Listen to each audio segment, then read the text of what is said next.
Good evening. I would like to call to order the March 15, 2021 Lake Washington School Board meeting. Let the record reflect that Directors Bleasner, Carlson, Sage, and myself are present. Director Stewart has a family emergency and will be participating remotely as conditions permit. He'll be joining us soon.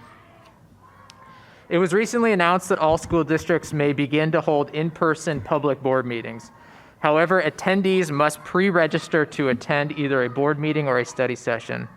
Due to limited seating capacity, registrations will be on a first-come, first-served basis.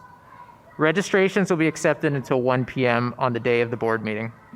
You can send an email to Diane Jenkins at the email address djenkins@lwsd.org, and she will confirm your attendance. All attendees will be required to wear a face mask and maintain 6 feet of physical distance at all times. Upon arriving at the Resource Center, the public will be required to check in and follow an attestation process. Board meetings and study sessions will continue to be live streamed and viewable on the district's website. If you are unable to live stream the meeting, you can call 425-936-2813 and enter the conference ID 37127 to listen to the meeting. I will now entertain a motion to approve the March 15, 2021 agenda. So moved. Second. Moved by Director Sage and seconded by Director Carlson that we approve the agenda as proposed. All those in favor, please signify by voting aye. Aye. Aye. Aye. All those opposed, hearing none, the motion carries. The first item on the agenda tonight is a proclamation proclaiming April 2021 as School Library Month. I will ask Director Sage to read the proclamation.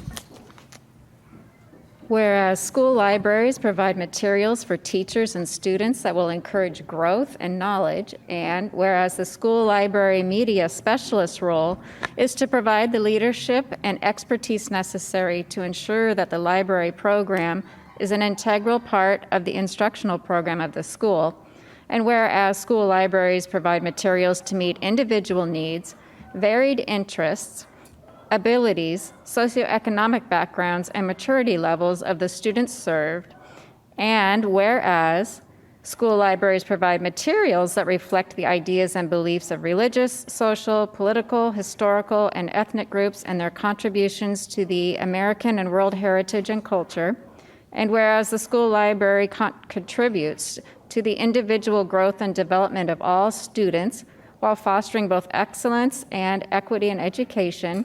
Therefore, we, the members of the Lake Washington School District Board of Directors, do proclaim the month of April 2021 as School Library Month. Excellent. Thank you, Director Sage.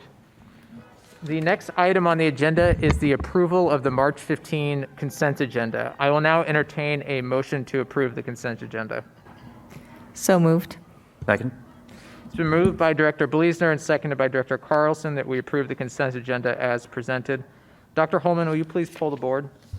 Absolutely. Director Sage, Yes. Director Bleasner, Yes. Director Carlson, Yes. and President LaLiberty. Yes. Okay, the motion carries and the consent agenda is approved. Dr. Holman, could you please summarize the donations we've received in advance of this meeting? Absolutely. On a monthly basis, we recognize those donations that come in. We just want to recognize our PTSAs for their continued generosity as we continue through this pandemic and transitioning to in-person learning. Their support is greatly appreciated. So tonight on the donation amount is just over $9,500 to support our schools.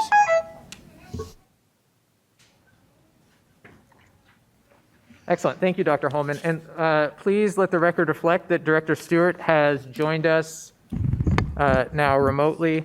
Director Stewart, thank you for making it tonight. We'll do our best to muddle our way through this tonight.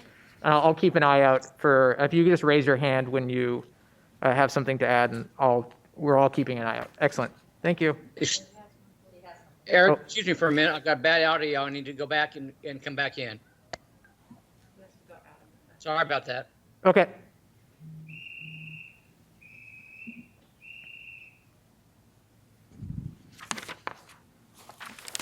well, we'll keep moving. He can rejoin. The next item on our agenda is public comment.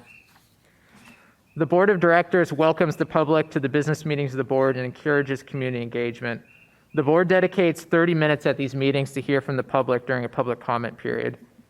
However, tonight we will go over that, and everyone who's here who wants the opportunity to speak, we'd love to hear from you. So we will not limit it to 30 minutes. Generally, there are 3 options to submit public comment. In person, you can pre-register by emailing Diane Jenkins at djenkins@lwsd.org by 1 p.m. on the day of the board meeting to attend the board meeting to provide public comment. In addition, the board accepts and receives public comment by email. You can do that by emailing Diane Jenkins at djenkins@lwsd.org by 3 p.m. on the date of the board meeting. These comments are compiled, distributed to the board, and posted on the district's website. Due to time constraints, not all individuals that submit public comment will have their statement read aloud at the meeting. Finally, you can provide televised public comment by emailing Diane Jenkins at djenkins@lwsd.org, and Ms. Jenkins will provide a Microsoft Teams link through which you'll be able to access the board meeting. Public comments are limited to 3 minutes, and due to time constraints, not all individuals that request to make televised public comment will be able to do so. Okay, at this time, we will take public comment from those in attendance. We have, there are a lot of students who have joined us tonight. Thank you for coming. I have an order here, but if there's anyone who has a time constraint, we'll take those. So does anyone have a time constraint where they need to be out of here? I saw a hand in the back. Anyone else? Okay, excellent. Nathan Caplito, was that you who raised your hand? Excellent. All right, you are first tonight. If there's a microphone, sorry, I did a poor job of giving ground rules. So we have a microphone in the front. Matt Gillingham will be wiping it down between each speaker. I will call, I'll go through the list here and call it in order. And we generally keep it about 3 minutes, but take your time. Yeah, okay. My name is Nathan Caplita, and I'm a 7th grader at Inglewood Middle School. And I want us back in school. Do you remember last year when the governor said that we would be resuming to our normal life by early July? Well, that never happened. What did happen was this ongoing trouble of online learning. I remember going to school every morning, seeing my friends, and being able to fully engage with them. This used to be normal, but nowadays I would do almost anything just to relive one of these days. I am a person who likes discussing with people, learning hands-on, and being able to develop a good relationship with my teachers. However, this past school year, I'm not able to do any of these things. I hope you realize that this is not just happening to me. It is happening to each and every one of us in online learning. Because of you and your pathetic ideals, kids are losing friends, their passions, and hard work ethics. We need to fight back harder than we ever have for us to feel normal again, to have a normal life. Thank you.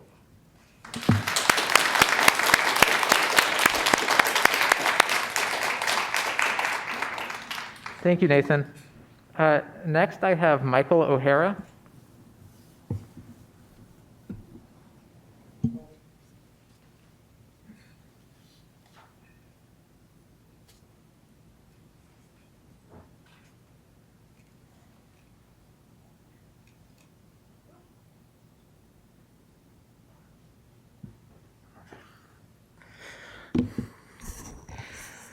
We have heard and will continue to hear many heartrending stories about children who are struggling with online education. They cannot focus. They are unmotivated. Much of this, of course, can be blamed on the pandemic. But I also believe that part of the problem is a failure to adapt to how we teach. Our teachers are not at fault. They were given virtually no notice and no time when they had to transition from in-person learning to online learning last year. I've been in college for many years. Right now, I'm studying for my master's in education in an online program that was designed well before the pandemic hit. I know It is possible to teach effectively through online education, but it requires a different approach. There are major disadvantages to teaching online and some advantages. I don't know when our schools will reopen. I hope it is soon. But until then, we need a robust curriculum and teaching methods that are designed from the outset to be used online. The best time to do this was last summer. The second best time is now. Because even if our kids go back to school tomorrow, there will be another pandemic. And we need to be ready. Thank you. Thank you, Mr. O'Hara. Next on my list, I have Victoria Chernikova.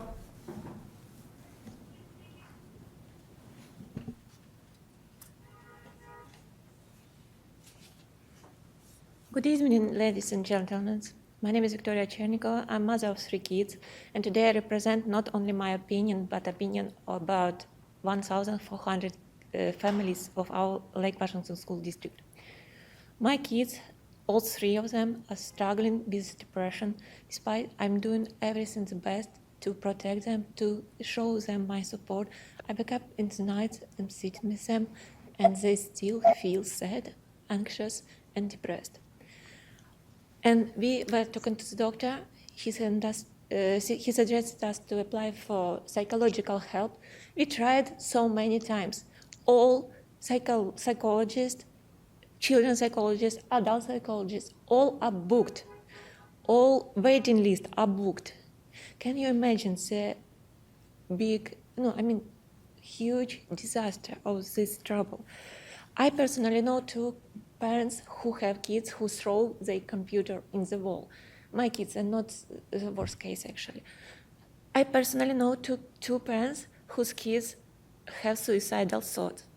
And today I came because I'm feeling very anxious. You see it. I have huge insomnia, and it's difficult for me to talk because I have a lot of panic attacks to come here. But my friend who's supposed to come,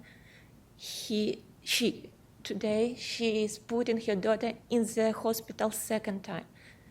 Her daughter has depression, insomnia, she is stressed, lost her appetite, and now she has anorexia. And her pediatrician sent her to the hospital 3 times, but mental health unit does not accept kids who did not attempt to commit suicide, because they fully filled. Can you imagine the scale of this disaster? Seattle Children's Hospital sent children home despite they met all criteria to be in hospital. My friend's daughter finally appeared in the hospital. She's 9th grade student, 15 years old. I'm talking about this with permission of parent. And she appeared in emergency, almost dying from anorexia. And she's admitted with severe risk of heart attack. You know, today I should not come, but I cannot stay home. And right now I'm asking you, can we shut the door in front of our kids, know all the stuff, know the scale of disaster? And it's really, really huge disaster. We don't know when we can come out from this. And can we pretend that the trouble is not big enough to take an action? In-person option, it's not only education, it is most trusted, involved, taking much attention, communication, and support. And here is the evidence. My youngest son started to attend school just, about that. He's 6 years old. And you know what? He started to feel better. He is again my smiley boy. Depression, it's not what you can just switch off. It's huge, huge impact on mental health of our kids. But he is already in the process of recovering, just after several weeks of attending school. And you know what I want to say? Who wants to act is looking for possibilities. who don't want to act is looking for reason why not. Was stated by Socrates. And you know what? I hope you will act. And last thing, our kids have rights for equal education opportunity. All American kids have equal educational opportunity. Already lots of regions open at school in person. So our kids is also have these rights. And I hope, please, do not violate these rights. Thank you so much.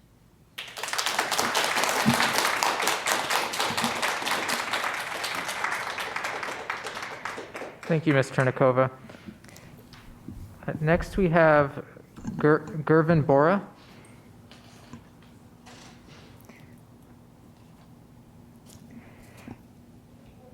As you come to speak, feel free to move the mic down to the height you need or up to the height you need, in whichever way. The closer it is, the easier it will be for us to hear.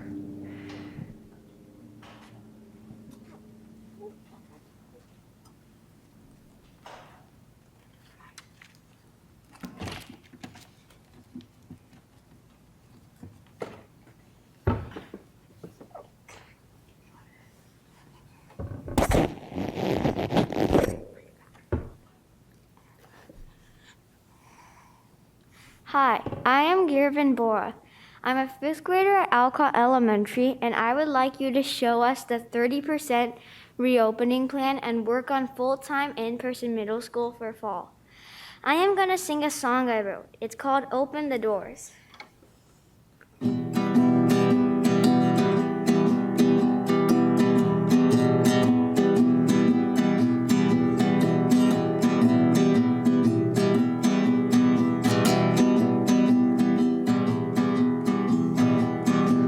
Outside and it's snowing, and I say it's been a year.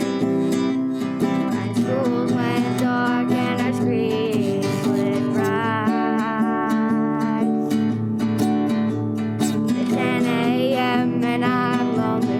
I strum my guitar and I sing. Open your doors and let us in.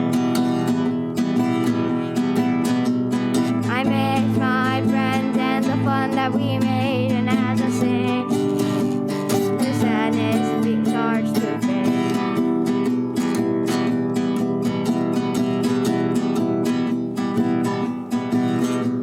I open my book and see a face on the screen. It's talking, but I can't hear. Outside my window, I imagine my friends and when it's 10 a.m. and I'm lonely, I strum my guitar and I sing. Open your doors and let us in. I miss my friends and the fun that we made, and as I sing, the sadness starts to fade. And now I wanna go back to the school I had, and I wanna go back to the fun that we had. Now I wanna go back to the school I had, and I wanna go back to the fun that we had. It's 10 a.m. and I'm lonely, and I strum my guitar and I sing.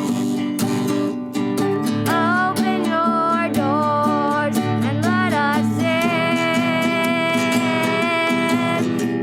I miss my friends and the fun that we made.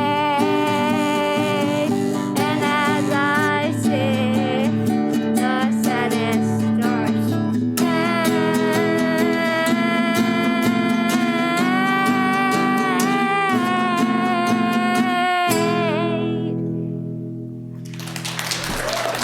Thanks for listening.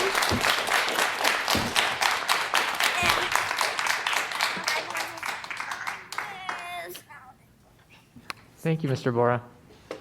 You're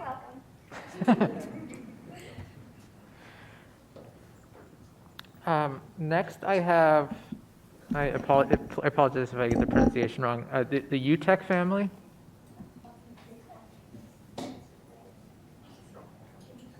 Please.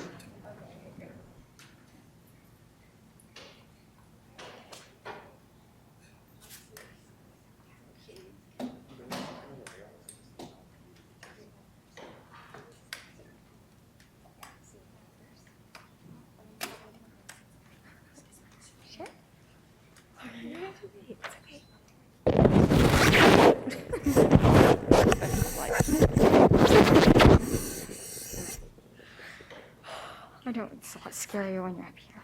Okay. My name is Scarlett. I'm a sixth grader in the Lake Washington School District. And when I heard we were going back to school, I was super happy. But aside from that, I do think we could go back more than 2 days. And here are some reasons why. If we only go back 2 days every week, that's equivalent to a little over 2 weeks in person for the rest of the year. I do think us middle schoolers can follow the rules that we are given, and I know most parents and students would prefer 5 days than just 2, not only to socialize, but to also get the help we need. And there are many things you guys can do to make a safe place for us to be given 5 days of school each week. Online school has had a negative impact on mine and many others' lives. Thank you.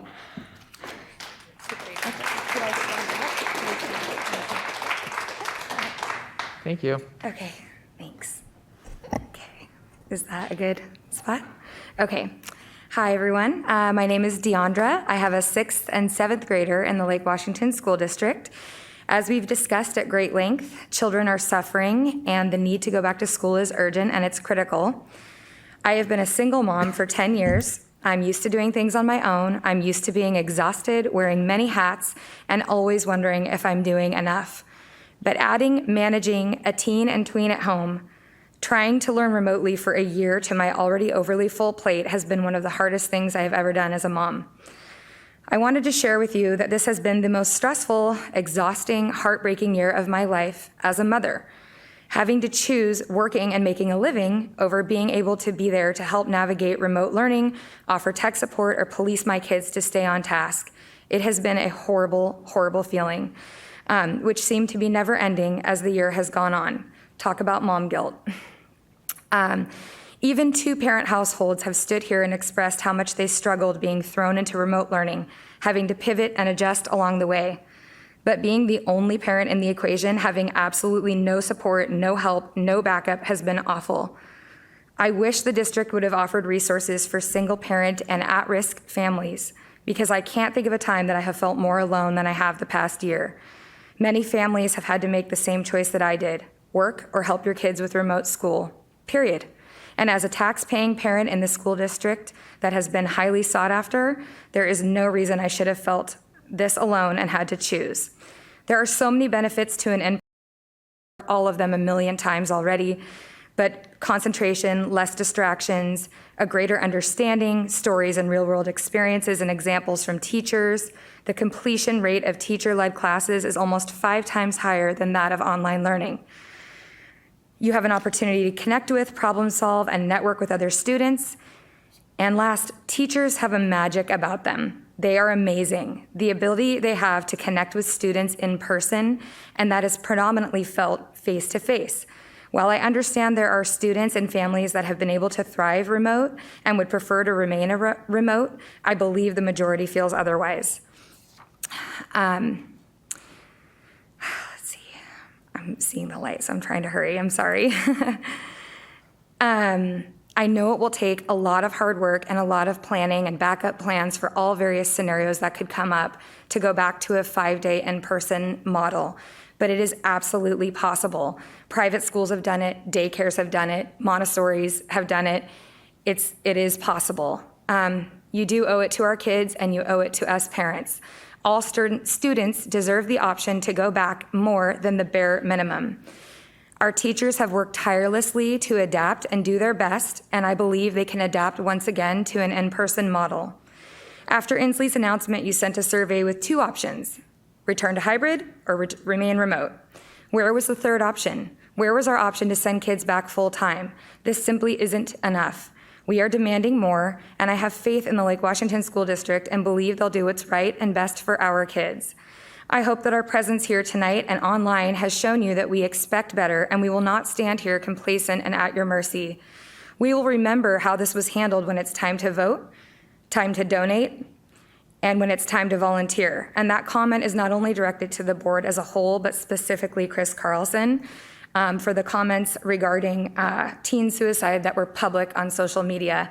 They were very unprofessional and very, very heartless. I beg you to go a step further for our kids, and I think I speak for most parents in favor of returning to an in-person model when I say that we expect to see a new survey with more appropriate options immediately. No more excuses, no more dragging feet. The clock is ticking. Thank you for your time.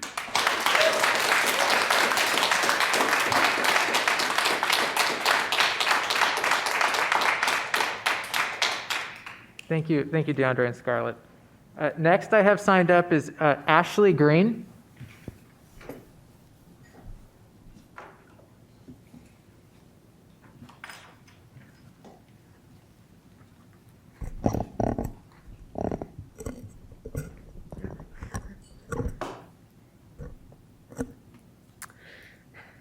Hello, everyone. Thank you so much for this opportunity to speak with you. My name is Ashley Green, and I am a freshman at Lake Washington High School. I would like to begin by saying that I was greatly relieved at Friday's news from Governor Inslee, and before that, the district's decision to begin development of a hybrid plan. However, I still want to share my thoughts to demonstrate how important it is that you create an effective model to get kids back in school this spring and have a plan in place for next fall. Before talking about my own experience, I'd like to share some statistics that demonstrate the devastating impact the lack of in-person school has had on teens' mental health.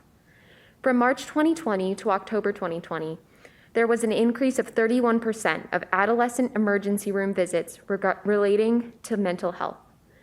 Along with this, suicidal behaviors and thoughts have risen over 25% in teens from 2019 to 2020.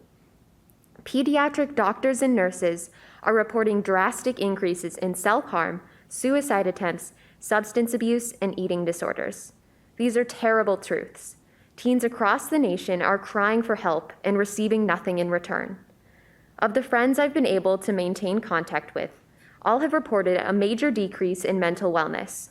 Most have much lower motivation levels, finding it incredibly difficult to do homework, go to class, and do activities they'd once considered fun. Before school shut down, I was a 4.0 student. Now I often find it's difficult to even get out of bed. I also have an anxiety disorder, one that has a big impact on my ability to interact with others. Being removed from a space where I can practice communicating has greatly hindered my ability to do so without panicking, a skill I had been able to frequently work on at school. The impact of COVID-19 on our mental health is like a wave crashing down on a child who cannot swim. We need an effective plan, and we need it now, because currently it feels as if we've been abandoned by the ones who were supposed to save us. Thank you.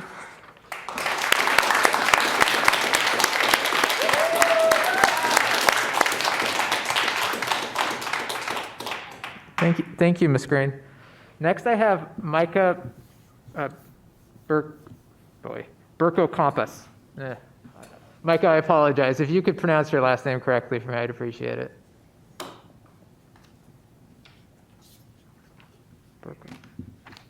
Burkompis. Hello, my name is Micah Burkompis, and I'm an 8th grader at Finn Hill Middle School. Thank you, Dr. Holman and the board for welcoming me to speak. Also, I want to thank the teachers for all their hard work throughout this tough time. I know that it has been a struggle for them, and I appreciate them working through it. Remote learning has been tough for me. I have 2 working parents, 2 siblings, 1 in high school, as well as 1 in elementary school. Each one of us has our own schedules at school, so I'm often very alone during online school. I learn alone. I eat lunch alone. I navigate my tech issues alone. It's a good example today. I have my free time alone. This leaves me feeling sad. Like a lot of middle school students, I struggle with organization, and I find it very difficult to navigate the many platforms we use for school. Teams, OneNote, Flipgrid, Amplify, Alex, Desmos. This makes me feel anxious and frustrated. While teachers have been very supportive and available for questions, it is not at all the same as being in school physically. Each day, I wake up and dread another day of sitting behind a screen alone. My motivation to participate is low, and I am running out of steam. Needless to say, when I heard the news that we would not be going back to school at all, I was devastated. So today, I want to thank Governor Inslee for stepping in and doing what this school district should have done a long time ago. In school, we learned that we need to be putting forth our maximum effort and not just doing the minimum to get by. Governor Inslee stated that in-person services should be at least 30%. 30% is the minimum amount. Dr. Holman, members of the board, is the minimum amount what you really want to strive for? By doing this, 70% of my school time is still spent alone. I urge you to do the maximum and get us back to school in person full time. I recognize that there are issues with schedule changes, 3 feet versus 6 feet, at-risk teachers, and trusting students to wear masks. My mom has been in person teaching pre-K since the fall, and her 4 and 5-year-olds have no trouble at all wearing masks. You can trust us. When we get back to school full time, we will learn together. We will eat lunch together. We will navigate our tech issues together. We will have our free time together, and we will be able to overcome the emotional obstacles that we have been facing for the past year together. Another thing that I have learned throughout elementary and middle school is that we should always have a growth mindset. Dr. Holman, members of the board, you can do hard things. Get us back to school in person, full time, now. Thank you.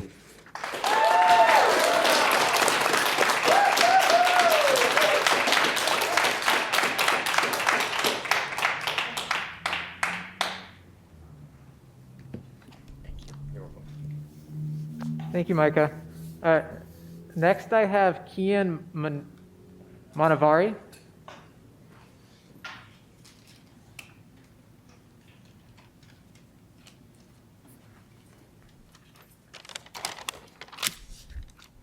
Hello, my name is Keon Monavari, and I'm a freshman at Eastlake High School.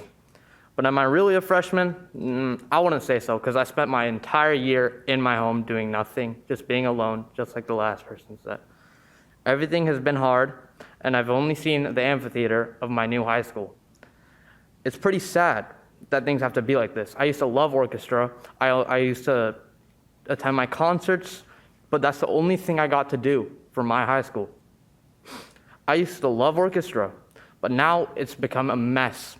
I even decided to drop out. The online school system is horrible. They're brutal teachers. They don't really cut slack on anybody, and it's just horrible to look at. And for me, I don't think 2 days is enough of a good school system because you need to be kept in check. To be honest, when I was in school, I wasn't that great of a student, I would say. In fact, I always slacked off on my homework. I would never get it done throughout the whole night. But that urge when you wake up and go to school, that little time you have before the bell rings is like that perfect time to get your homework done. That embarrassment is good for you when you confront a teacher and say, I didn't do it. Then you learn your lesson, you do it again. I spend my lunch doing homework. Now I just spend my lunch not having a single stress about anything. I'm behind a screen. What are they going to do about it? And if they're not willing to teach properly, I don't think that's being a good example for your students. It's important for teachers to make a risk and go to school and teach properly because a lot of kids have a lot of problems. For me, I have a hyperactive ADHD, and it's hard for me to focus, to just look at a screen. I always fiddle with something, and it's just hard to even sit in a chair for me. I usually stay in my bed, and it's 9:10, 10 minutes past the clock, and then I realize I have to go to class. I'm marked absent. There you go. It's in my grade. And I can't really do anything about it. I can't rewind the time. Just like how I can't get my freshman year back. About a month ago, an 8-year-old child was killed by his father.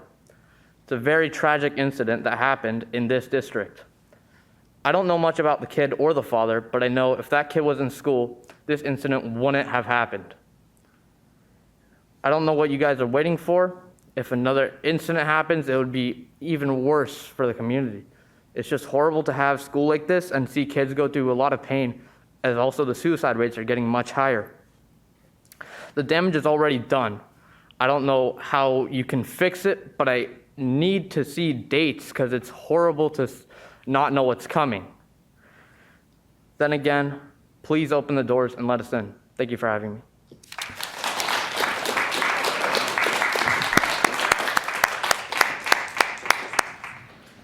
Thank you, Mr. Montevari. Next, I have Ryan Ware.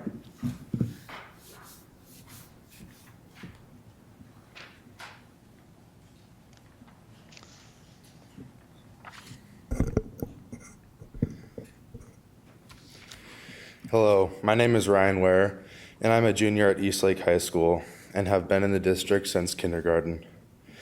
During my 8th grade football season, I tore my ACL.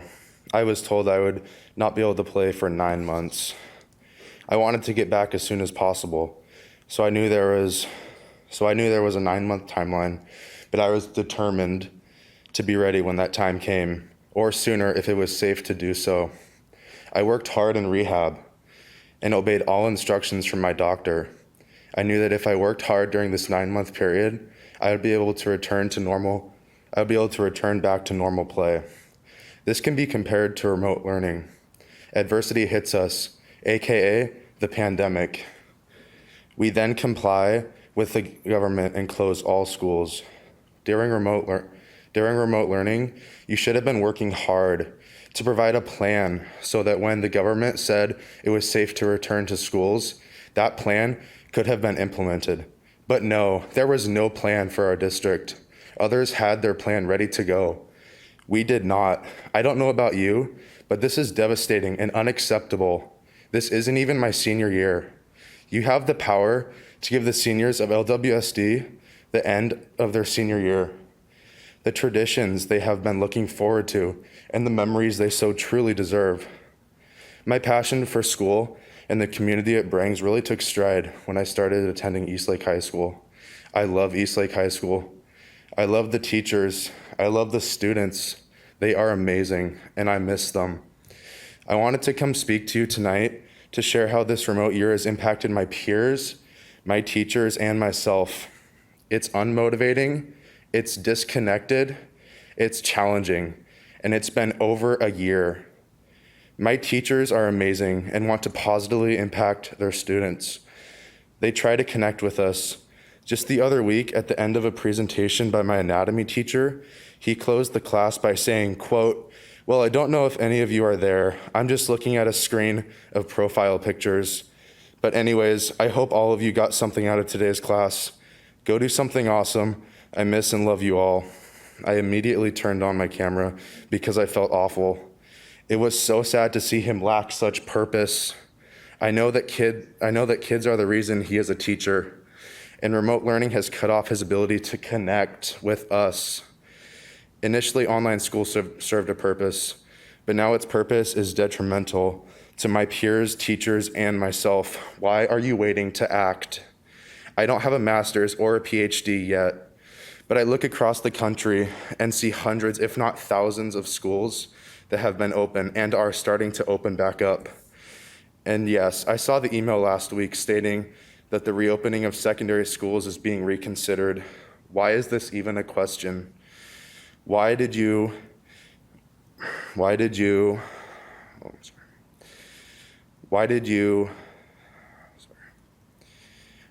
government have to step in and mandate it?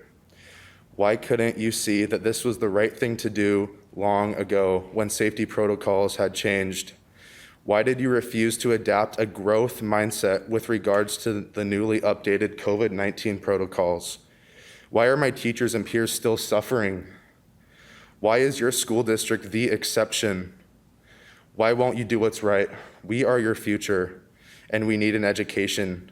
We need to be prepared for our future. We need no more talk. We need a crystal clear plan of action that goes above expectations and meets the highest of standards. I compel you to do the right thing. We need your commitment and action to get my peers, teachers, and myself back in the classroom.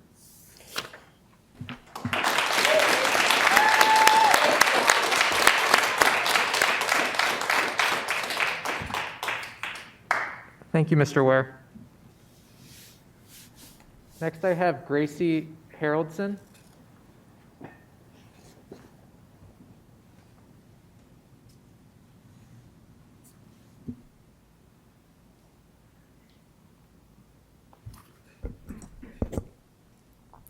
Hi, my name is Gracie Haroldson and I'm a senior at Eastlake High School. Ever since moving into the district in 6th grade, LWSD teachers continually taught me about growth mindsets, including being positive, putting the work in, adjusting to adverse situations, and continuing to do the work necessary to achieve success both now and in the future. I learned to realize that growth and improvement isn't a set condition and to be ready for what might come.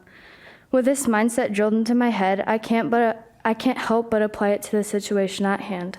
The pandemic is very much alive, but it's been a year without kids in classrooms. It's time that we take action to get back to the environment kids need to learn and achieve, both academically and emotionally. If you continue to allow a fixed mindset, using things like complications in schedules and logistics as reasons why we as students are denied the access we deserve, your fixed effort, attitude, and mindset will have implications far beyond anything a little extra work and problem solving would ever impose upon you. However, I do understand the complexity of our situation and realize that your efforts may go unseen. Senior year is the best year, the most fun, the perfect end, and that's everything I expected it to be. When the pandemic first started, online school was new and I expected only a few months of remote learning. When the last day came and went, I held out hope for fall and was let down. Soon disappointments became all I knew and all I continue to know. I've learned that it's better to not get my hopes up and be numb to the disappointment than hold on to even the slightest bit of hope. Before COVID, school gave me the community, teachers, coaches, and friends whose interactions fulfilled every aspect of what I needed to be successful and happy. I used to challenge myself, take the hardest classes, and find excitement in my education. I was motivated.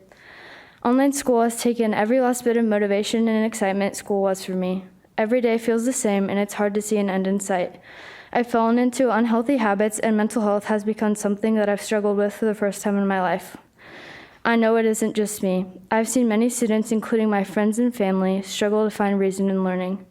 Without friends and classmates for support, the daily stressors of being a student, compounded with the anxieties of living in a global pandemic, almost seem too much to bear. I ask you to follow through. Give students the opportunities we deserve, a reason to get out of bed and be excited. Give seniors an ending to their years of hard work and dedication. Give us hope. Thank you.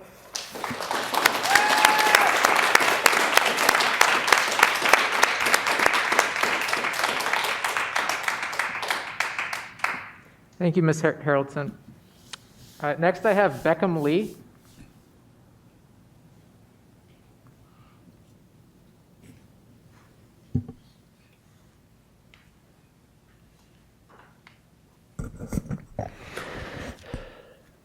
Hi, my name is Beckham Lee, and I'm a senior from Juanita High School. I'd like to thank you for letting me speak tonight. Additionally, I'd like to note out that I am Associated Student Body Co-President, and I represent my student body. When the news came out of a potential to go back to school, I was very excited. I told my classmates, and they were very excited too. I'd never seen them this happy, not for a whole year. Going back for 2 months might not seem a lot, but it'll make a big difference. If we don't start the process of going back to school now, when will we? We might even be online another year if we don't try now. Online school has taken its toll on students. Students feel very disconnected from their teachers and peers. Many have faced mental health struggles and disruption of their sleep schedules. I haven't gotten a good night's sleep in months. Students have lost out on the crucial skill development that they get in person: time management, teamwork, hard work. It's hard enough on school. Online school makes it impossible to make new friends. I felt like my junior year, I had made so much progress. I used to be a shy kid, and then I'd started opening up and meeting new people and becoming more social. But online school completely destroyed that. It's crucial that we support our students when we address these problems online school. We need to go back. That's the only solution. This should help our students become prepared. We need to prepare our students because they are the future that we will like. to see. Additionally, as a senior, I feel like I've lost so much of what's supposed to be one of the best years of my life. I feel like I've been cheated. I thought I might lose what I've been working towards my entire high school career, which is graduation. However, as our state opens up, we should be able to have a graduation. It's possible to do these events outdoor. Other senior traditions we've lost out on, we can do those outdoors safely. Not trying to do so would be cheating our seniors of what they've worked so hard for, not just this year, but the 3 years before this. We want to give our seniors something that's been taken from them. Give it back. Thank you very much for your time.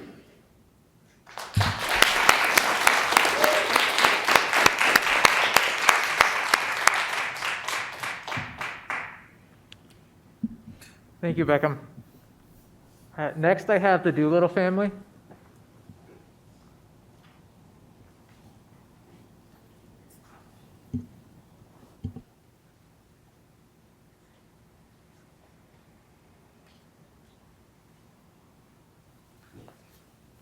Hello, I'm Alora Doolittle. I'm Ted Neubauer. I'm Ted Neubauer. Sorry. And thank you, Dr. Holman and the board for having us and for extending the time. That's wonderful. Thank you.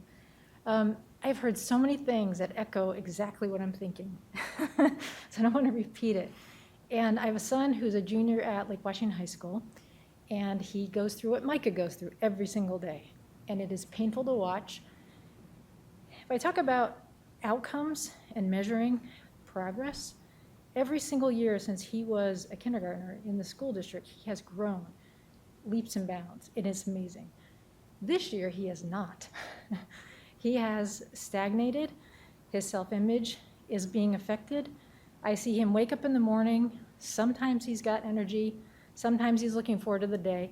And by the end of the day, he's like a C, and he's kind of like this. And he's ashen. He has no energy. And he's on the computer for hours. And then after school, he does some more work. When I see him come back from cross-country practice, he is energetic. He is happy. He is chatty. I see him come back from study hall that he goes to once a week. Again, energetic, happy, and chatty. And he says that is productive time. Thank you for doing that. Comes back from Boy Scouts, going on a hike. Again, energetic, happy, just my kid. And so when I look at this and all the things that he does, the things that positively affect him are not in the academic school day. The academic school day drains him. It's not positive. I see the teachers trying really hard to work with him, and they seem to be lowering the bar just to kind of get him to get through things. And so I don't see the value in the education for him this year. I'm this close to pulling him out of the system because everything that is good for him is not in the system.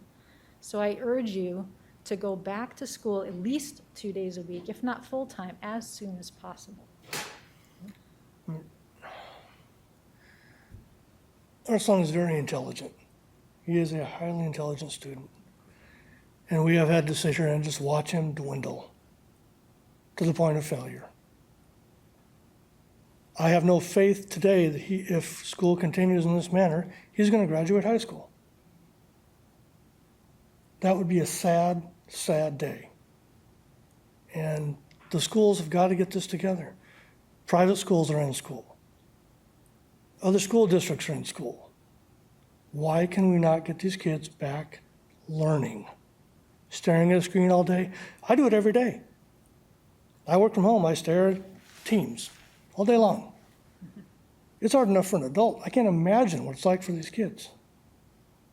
We've got to do better, please. Please.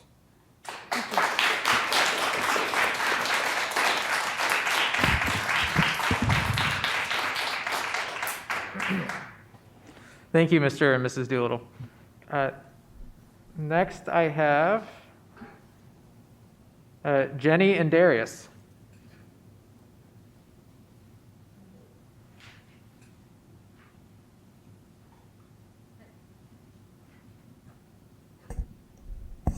Can you hear? Maybe lower it a little bit more. Maybe a little bit lower. Okay. Perfect. There? Okay. Hello, everybody. I'm Darius Fierusfact. I'm in 5th grade, and I go to Samantha Smith Elementary School. I'm here to say my story my opinion, and to feel like I have a voice. So if I may, here's my story. Last year, March 11th, 2020, our schools closed. My friends and I were joking it would be a short vacation. That would be nothing. After those 2 weeks went by, the school said it would be closed for another week, then another week. Weeks went by until finally, on my birthday, I found out that the schools would be closed for the rest of the year.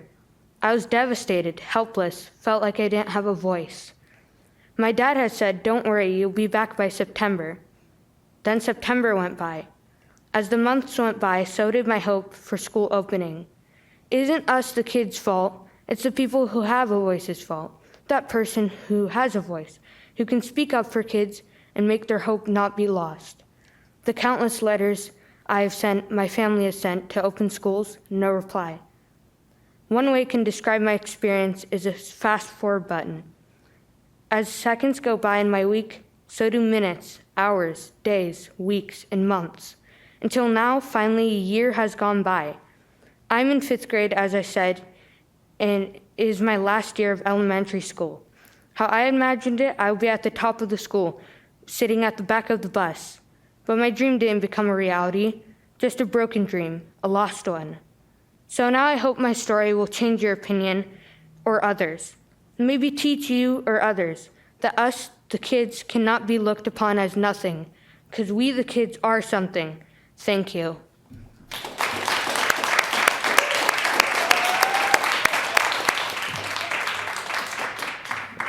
I'm going to read it. Thank you, Darius. So that's the end of our list tonight. I appreciate everyone who came tonight, though. So if there's anyone who did not have the opportunity to sign up but would like to provide public comment tonight, could you raise your hand?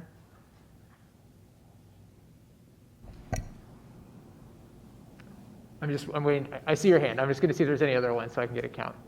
Okay, sir, please come forward. And if you could give your name as well. Thank you.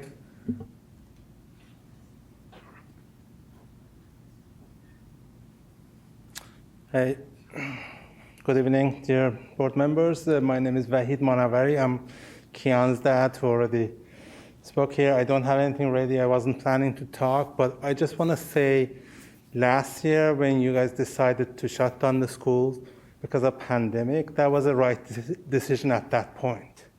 We are not questioning that. But everything has a limit, right? You can't go on one full year and skip 1 year of kids' life by keeping school closed. I was one of the first parents, me and my wife, who pulled our kid from school even before you shut down the school last year. You were late shutting down the schools because people were dying in hospitals. We knew pandemic is coming. It was very safe to shut down early, but it's very unsafe to keep it shut down now. People are dying for other reasons now. They're getting sick. Now we have vaccines. Why don't you mandate your teachers get vaccinated? They are the one doing a lot of talking in the class. Kids are gonna wear masks, but teachers are gonna be talking. They can take off their mask if they get vaccinated. You need to mandate teachers to get vaccinated, go back to their job. I think they're enjoying the time that they have at home. They become a little bit complacent. They don't want to go back to school. And that's our fear as parents. Don't let that happen. Thank you.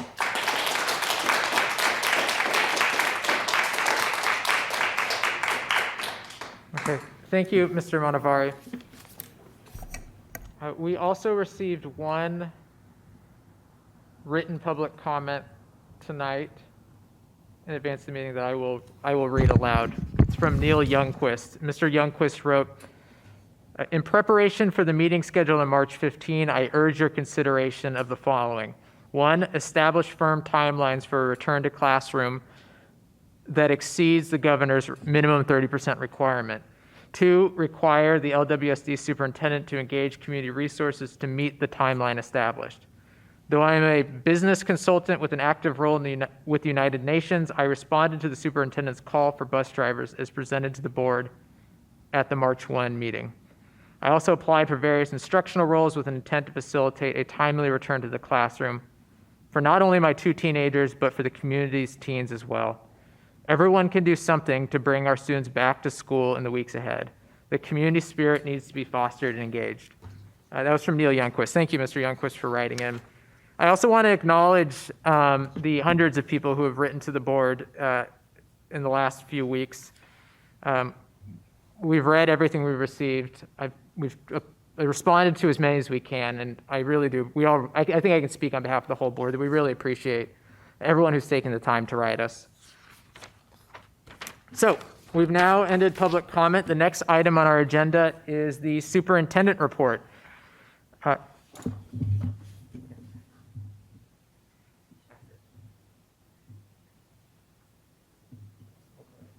Okay. Dr. Holman, will you please provide an update on the pathway forward?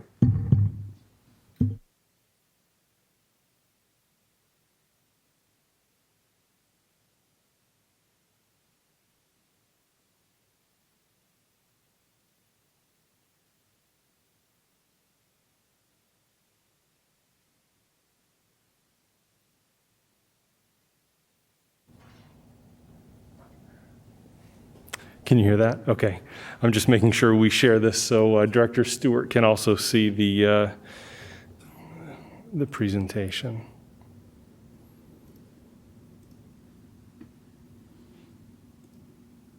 Thank you. You're welcome, Mark.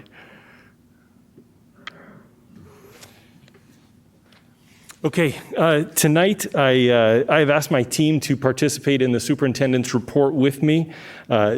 Board members, I know you have received many questions. I know you've asked me a few questions that we want to provide an update around tonight.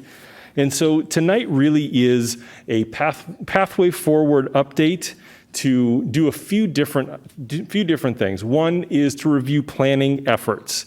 We know that there's questions around is the district prepared to take action? And so just want to do some review of the work to date and how that work applies to our current efforts. Want to remind the board that when we launched the Return to School Task Force in May of 2020, we actually led that work through 3 distinct teams and efforts. One was the scenario planning group, a team really looking at how are the scenarios playing out for academic programs, what are the different types of models that we want to consider. So we want to review that tonight. We had an instructional planning group that truly looked at both elementary and secondary needs. And we had a group that looked at unique needs of both students and adults in the system. During that time, we had 27 planning groups, distinct planning groups that were working through a various number of items. And so I want to just touch on those pieces to remind us as to where we've been, but also where are we going with those efforts and how are we applying that work currently as we are transitioning our 2, 3, and 4, 5 students, our 2nd and 3rd grade, just this Thursday, we'll be transitioning back to in-person learning. Our 4, 5 a little bit later this month, and then our secondary students next month. And so tonight, Mike Van Orden will start the presentation. He's going to walk through some of the model development and analysis efforts, look at some of the planning that is currently going on and how that work will apply moving forward. I've asked Dale to come and provide an update just around how did we develop school guidance through this pandemic and the information that we handed to our schools and our teams around a myriad of questions and concepts that they needed to be able to think about and process. Matt will speak to really the development of the COVID-19 safety plan. What are all of those different aspects that we had to plan for and think about that we applied really starting in September for in-person learning services, but also what was that process that even as late as end of last week, receiving updated guidance that we have to update our COVID-19 safety plan for. I've asked Joy to come and speak to just an update around our 2nd through 5th grade staffing, knowing that we have our 2nd and 3rd graders starting this week. building up our staff to be prepared for that is something that, definitely a significant effort. So excited for Joy to share about that. I've asked Barbara to share just a brief budget update with the board, an update around the ESSER funds, the federal dollars that are coming to school districts. And also, her team is truly the primary team that starts that analysis of our classroom spaces, because one of the questions we know that is top of mind for many in the community, as it is for us as well, is what is that distancing requirement going to be next school year for our classrooms? Right now, we know that requirement is 6-foot distancing in our classrooms. That is required of us to be able to implement. And so as students transition back to their classrooms, they're going to see a classroom right now that looks distinctly different than what it did in the past. And so currently Barbara's team is modeling out 3-foot distancing at all of our schools, just so that we understand what are the implications for the 21-22 school year. And as we think about a goal of having all of our students back in person 5 days a week, that is always our goal. And how can we accomplish that with 3-foot distancing? Barbara will talk through where we are in that process, because that's a significant process for us to go through. And so she'll kind of talk through where we are, what's been done, and the work ahead. And then I've asked Sally to just come and provide an update around our technology services program and some of the work in that area. And so with that, I will hand it over to Associate Superintendent Mike Van Orden.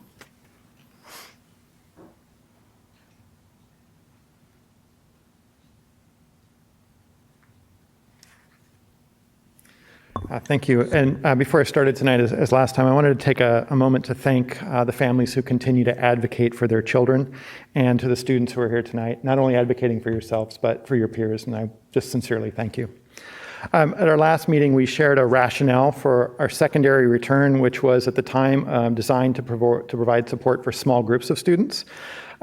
Since that time, as Dr. Holman mentioned, there's been requests for additional details and information about how did you arrive at that model. But I think more importantly, we're hearing very clearly that that model was not sufficient. And so, one of our responsibilities and our obligation is when we are not going down the right path or hitting the right targets to adjust. There are, as you know, a couple of opportunities that have opened up recently. The first, a significant announcement about vaccinations for teachers, which opened the door for opportunity to put more teachers back in classrooms, which allow us to do things that we may not have been able to do without that vaccination opportunity. And then, obviously, the governor's recent announcement, which we'll spend some more time talking about tonight. Over the past year, as Dr. Holman was mentioning, we have been working and planning. And so part of our task tonight is to share with you some of the details of some of those plans. And I think the most important part of that is not, okay, so you had a plan. It's what are you going to do next? What are the next steps? And how do the plans that you've already created allow you to make progress in a very short time? Because I think we're also hearing there's that sense of urgency. We need to move now. So tonight we'll walk you through, again, plans that have been developed, and then how do you take that information and actually build on it and improve.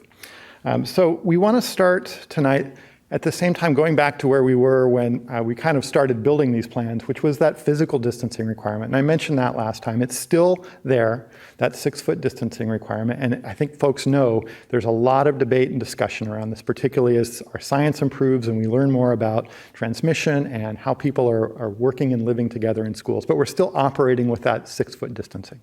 As you may know, there's also some conversation about reducing that distancing, and towards the end of the presentation, we're going to share with you work that's being done to be prepared for that if and when we get there. And then ultimately, I think there's a longer conversation and question about at what point do you safely bring all students back to school at the same time.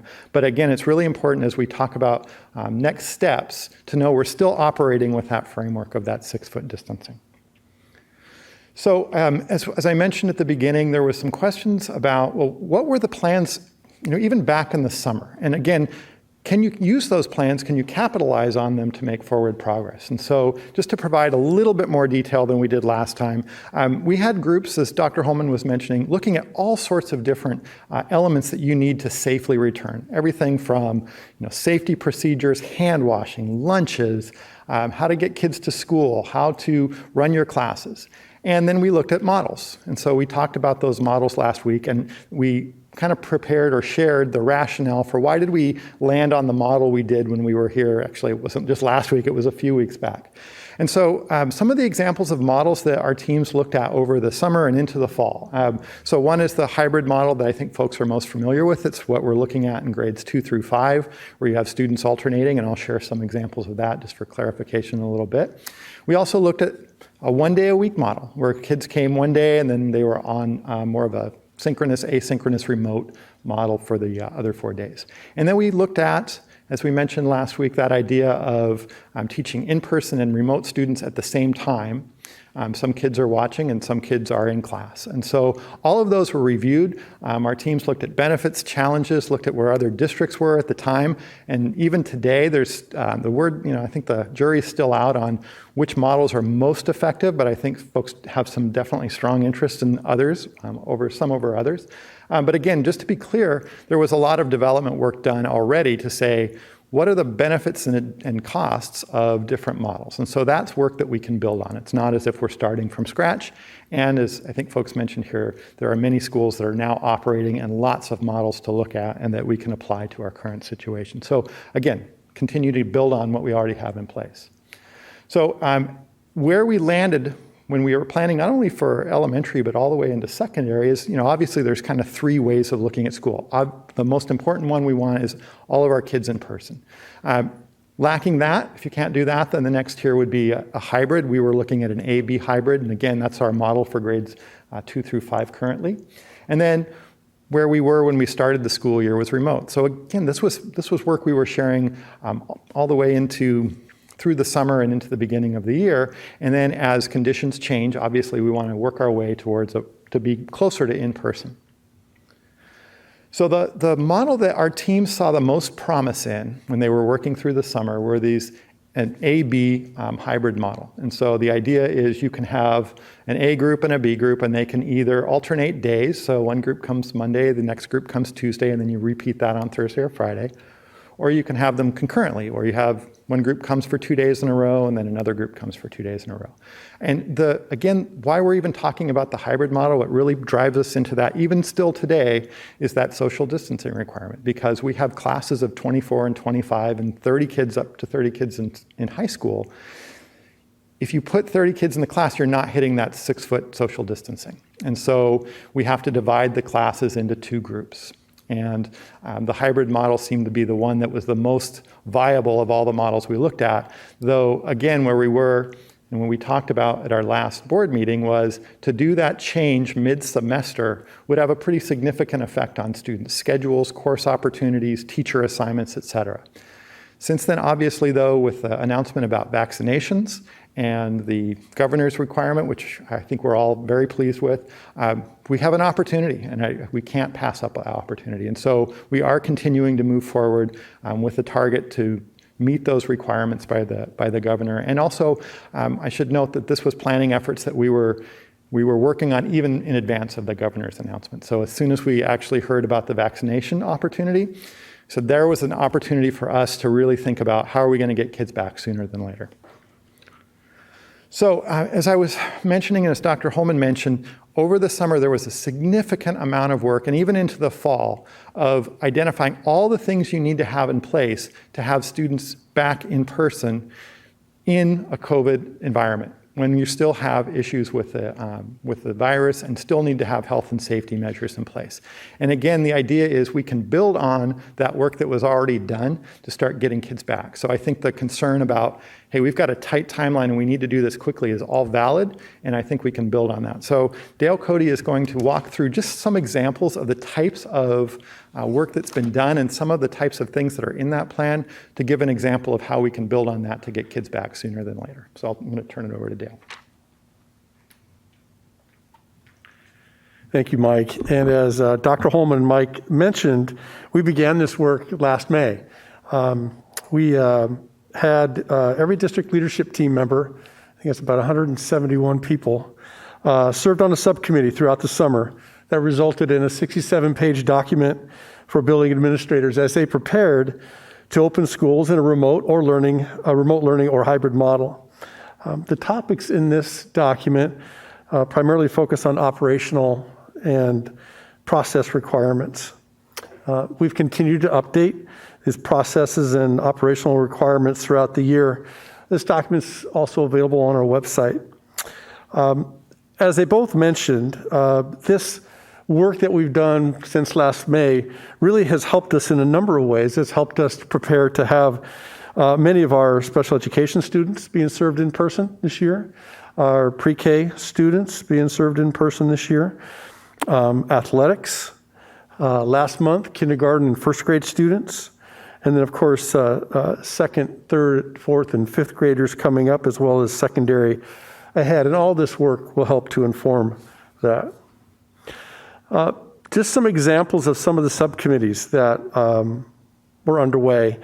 Health and safety, thinking through, and Matt Gillingham will talk through some of those things here coming up soon. Activities and athletics, elementary operations.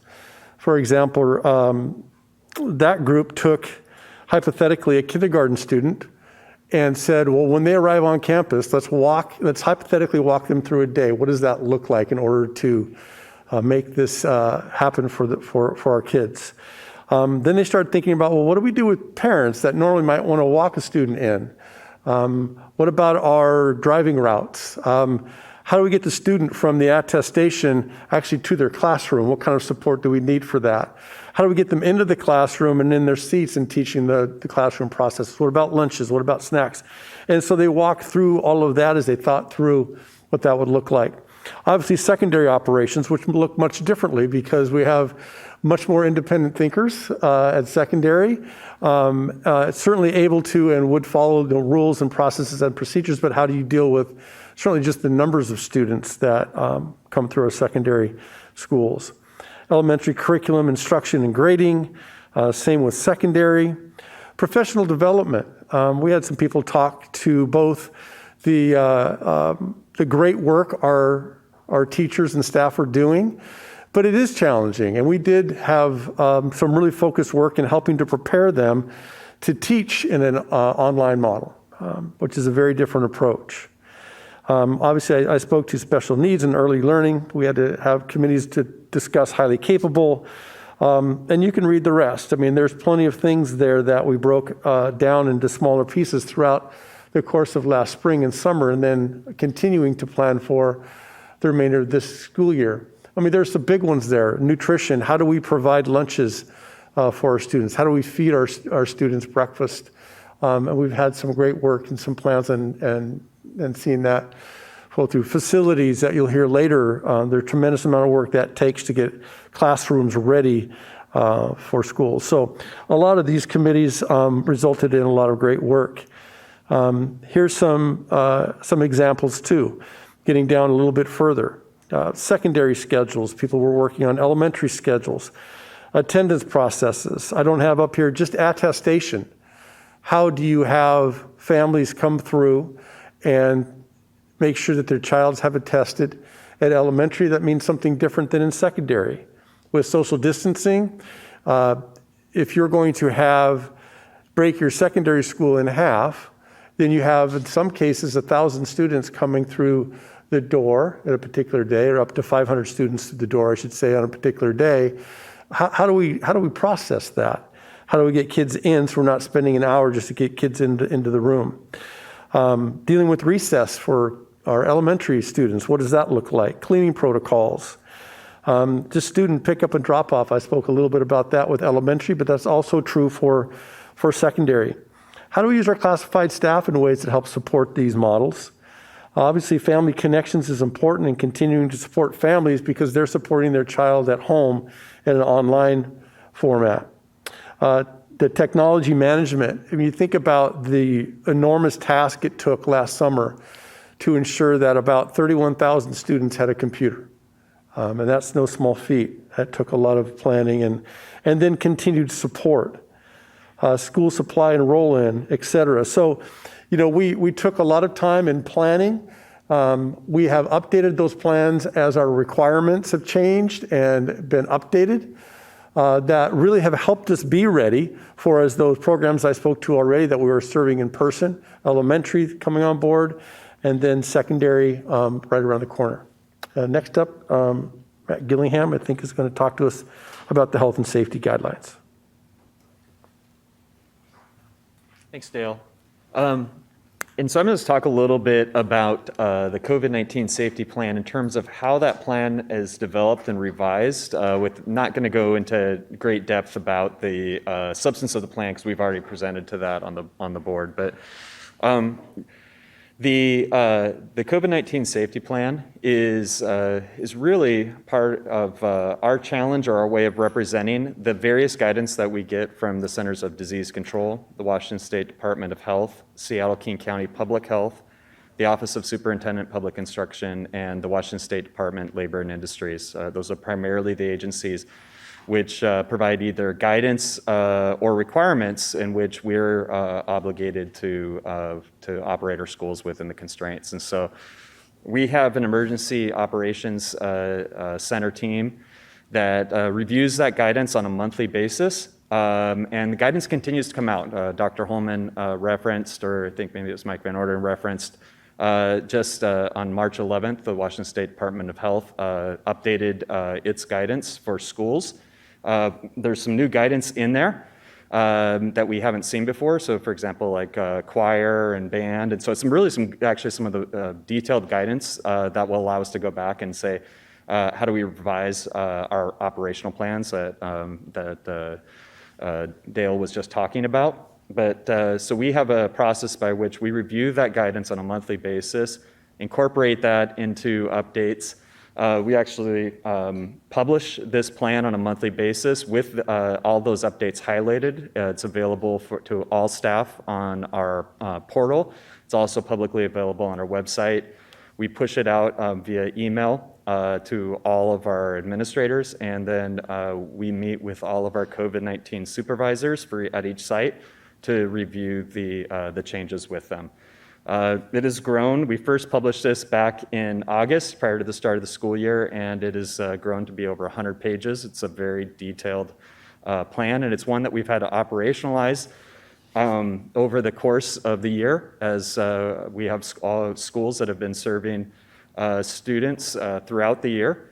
And so they've had to work through the attestation process. They've had to, we have an average about a positive case a week, and so we've had to go through that process with a variety of our sites. And that has given us opportunities to continue to revise this plan. And then, of course, we're looking also at how do we scale those operations up so that as we bring more and more of our students back, it gives us a chance to continually evaluate what's working operationally and what needs to be improved so that we can both maintain the safety of our students and staff, as well as to do so efficiently so that we're maximizing the time that we have with our students instructionally at where we have our students currently in. The plan covers everything from general safety guidelines, hygiene practices. Most importantly, it really talks about how school sites are structured. We use an incident command model so that every school has somebody assigned to very specific roles and they have responsibilities. That information is also available to our staff, so they should know who to be able to report to or who to be able to address questions to. We will, I think that we continue to look at the ways in which the public health guidance comes out and changes, and then that allows us to inform the operations and thinking about our plans. The Department of Health's latest guidance on March 11th, though, still does maintain the 6-foot expectation for physical distancing in school sites. So, and we'll be processing the rest of that and updating the plan here at the end of the month.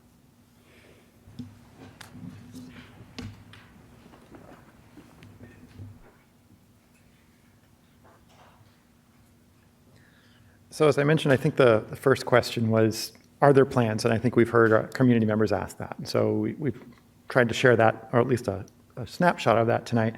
I think then the question is, okay, so you've got the plans, now do something with them. And when are you going to do something with them? And I think that's the very legitimate question, right?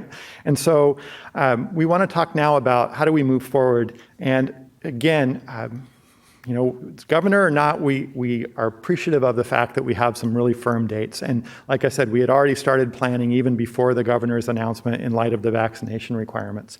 But we want to talk about these requirements and then talk about how specifically are we going to hit these targets. And actually, I think there was some conversation from our board as well about, these are minimums, and so how do you build upon them? And that's part of the direction from OSPI as well.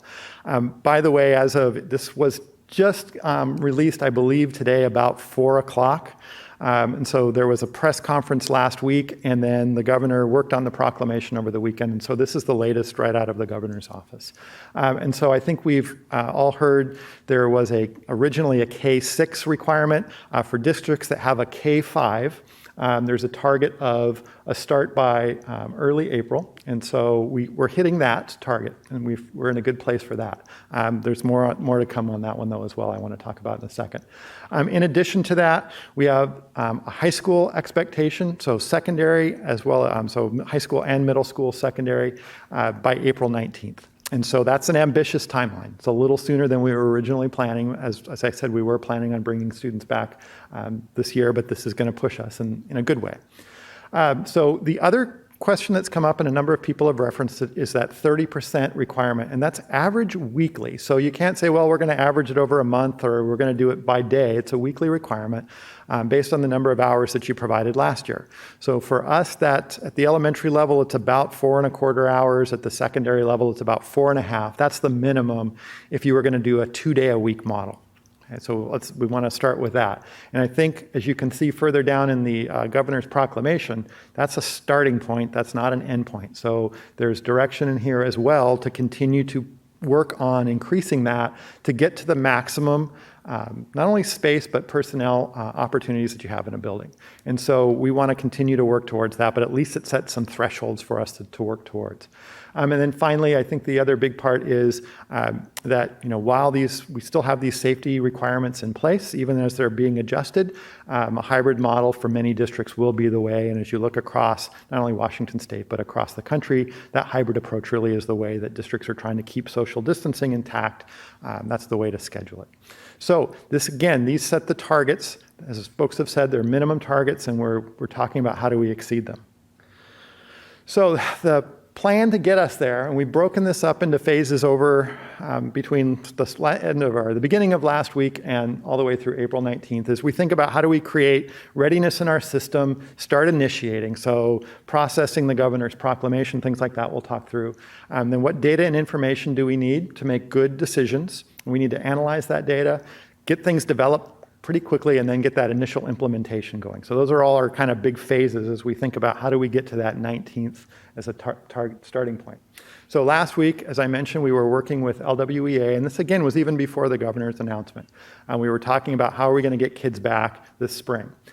We've been working with our district leadership to make sure they're on board and understand the requirement to get kids in buildings, and working to partner with them collaboratively.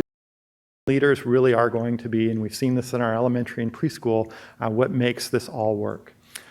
We've reached out, as we've mentioned already, with our staff, families, and our administrators. We're finalizing some parameters, and so we want to be thinking about the governor's requirements, but also we're going to push our teams to think about how do we get above those requirements? And so we're setting those parameters. And then we're also making sure we're keeping an eye on the constraints. And so that social distancing still is a constraint. And I know that's a pain point for folks, and I know that's a challenge, but we do need to go in with that in mind as we're planning out what's possible. This week, we're taking that student data that we got from our family survey. We've surveyed our staff. We're going to take all of that together. We have a student advisory that consists of students from each of our schools, and we're working on getting some of those vaccine considerations done. So how do we get our staff vaccinated? What about staff who can't get vaccinated because maybe they have some health conditions that prevent them from doing that? And so getting all of that information collected. In addition, we're looking at student data, attendance rates, achievement data, to make sure that we're thinking about that as we're creating models so that we can make sure that when kids come back into school, we're thinking about what are their needs. So then this week we are also, we have a team that is pulling together all of the work that I mentioned before. So all of that work we did over the summer, They're using that. They're also looking out at what's the latest examples of, or what are the latest examples of models that are being used regionally and nationally. They're going to take that, and then we're shooting for a target of, by the end of the week, having a model that meets the governor's parameters, meets our interest in increasing time and looking for opportunities there. Then we will, yeah. The end of this week? Yes. Okay. Yes. I know, to hit that 19th, this is an ambitious timeline, and so, but it's also partly a function of the time we've taken to get here, and so we just want to acknowledge that. So then we will also have our district administrators review. We need to get transportation starting to run routes to see what's possible so that we can think about groupings. And then we also need to look at our staff. As I think was mentioned earlier tonight, there's the question about what will be the expectation for staff members, particularly now that there's a vaccine in play. And so we're working through the details of that. So that's really all hands on deck, our efforts this week. Then as we move into, actually even into this week, we're still, I mean, this is like I'm saying, this is all moving very quickly and there's overlap. Matt Gillingham's been working with our healthcare providers to get vaccine information out to folks and also looking at having a local vaccine clinic. We are actively engaging our Lake Washington Education Association. That's through two ways of working with them. One is actual bargaining, and one is we have a process called labor management where we work through issues on a more focused scale. And we're working through things like getting that model actually finalized, getting working conditions for staff as they come into that model, health and safety requirements that may need to be updated. And one example of that is now that we have a requirement where kids are at school for at least 4.25 hours, that brings lunch likely in. And so that comes with health and safety requirements that have to be put in on top of that. And again, fortunately, we have some of that work already done, but we need to work on that with our association as well. And then I think, and I mentioned this briefly, K-5, in grades K-1, we have a 4-day-a-week model. And so we are hitting those 30% targets there. But in grades 2-5, we're about an hour short, give or take. And so we're going to need to go back and look at grades 2-5 and look at the day, the instructional time, and then also look at those other things I mentioned. So for example, lunch, we need to think about teacher planning, when our specialists work with kids, and then is there an interest in having or work that needs to be done to maybe even extend the day a little bit longer. We need to do that and get that all wrapped up because we have a letter of understanding with our association, and so we need to go through and make sure that the new governor's guidance and that letter of understanding all align well together.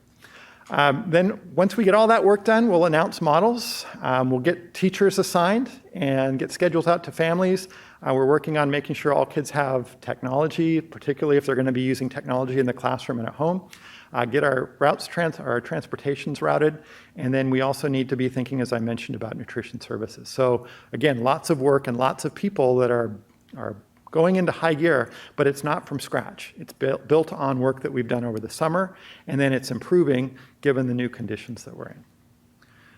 And then ultimately, we're looking at April 12th through the 19th, with the 19th as a start date for secondary. So that's grades 6 through 12. So there'll need to be a transition period where we get teachers into their classrooms, they get everything set up, they get ready for having multiple groups of students. There will be some what we call professional learning. We are hiring, and we have been since the beginning of the year, new teachers so that we can staff these classrooms when we're socially distanced. And so those teachers need to be taught what their curriculum is that they're required to teach, how do you teach in this new environment. We also have teachers that will continue to need smartboard training because we're going to be using technology in the classrooms much more robustly, and they've been working from home. New health and safety processes, particularly at secondary. And then again, we're starting, and this is a requirement, there's no wiggle room around this, we're starting in person on April 19th for grades 6 through 12. So again, there's much more detail under this, and just a quick snapshot, and this isn't intended to go through every level, but underneath this, our teams have been working at identifying all the tasks that need to go in each of those phases, assigning a district leader to them, assigning a start and end date, and then we're monitoring that each day. So We're saying you have to hit this task by this day so we can go on to the next thing. So we have to have a model done by Friday so we can start running transportation routes. And so under each of those phases I mentioned, we've been mapping that all out. So again, trying to get to folks some assurance that there are plans and there's an intentional, focused effort underway. And again, I know this is just a illustration. It's not to go into each of those details right now. As I mentioned also, we have to get our elementary updated. And so we have our K1 in place right now. 2-3 is coming back this week, and then 4-5 scheduled for the Monday after next. And so we also have to align the plans we already have in place with the new directions from the governor. And so part of that will be, as I mentioned, this week we're going to be reviewing the K1 and 2-5 letters of understanding, looking at daily schedules, thinking about adjustments we might need to make to in-person and remote instruction. For example, in grades 2-5, we built some time in the afternoons for teachers to connect with kids who are home during that day. Well, if we're going into that afternoon time, we're going to have to look at that and see how that works. We're going to have to plan for lunches, though, like I said, we've got health and safety guidance and schedules that have already been built around that, though there will still be some labor involved. Look at our transportation and start our nutrition services review to make sure kids get meals during the day. The other thing to mention is we want to make sure that K1, preschool, 2-5, 6-8, and 9-12 all line up for transportation because, as I mentioned last week, we do have a driver shortage, and that continues to be a challenge. So as you may have seen, we put information about transportation in our survey so that we can effectively route, but it will still be a challenge. And so having all of our schools on similar hours and similar schedules is going to help us to transport our students and get them to school so they can be in person. So then March 15th through the 12th, we'll update and communicate schedules and transportation routing, finalize nutrition processes, and get our safety plans updated to reflect the new conditions that we're in. Oops.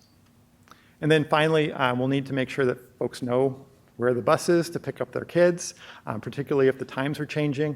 And then also, and I don't think this can be understated, that our kids are going to need to learn new routines. So particularly our K1 students have come in, and then maybe the day is a little bit different, or 2-3 has already started, and now they're going to have lunch. And so we'll need to make sure we're teaching those routines and procedures. So again, these are just high-level examples, and underneath each of these lives a whole series of tasks with people assigned to them and continuing working, similar to the way Dale explained in terms of small kind of subgroups and folks who own these different responsibilities. So we mentioned the work that we're doing, and then we want to spend just the last few minutes talking about things that are already in place that really are going to allow us to kind of continue to move at this very rapid pace. So Sally Askman is going to talk a little bit about our technology footprint, and then she'll turn it over to our next person.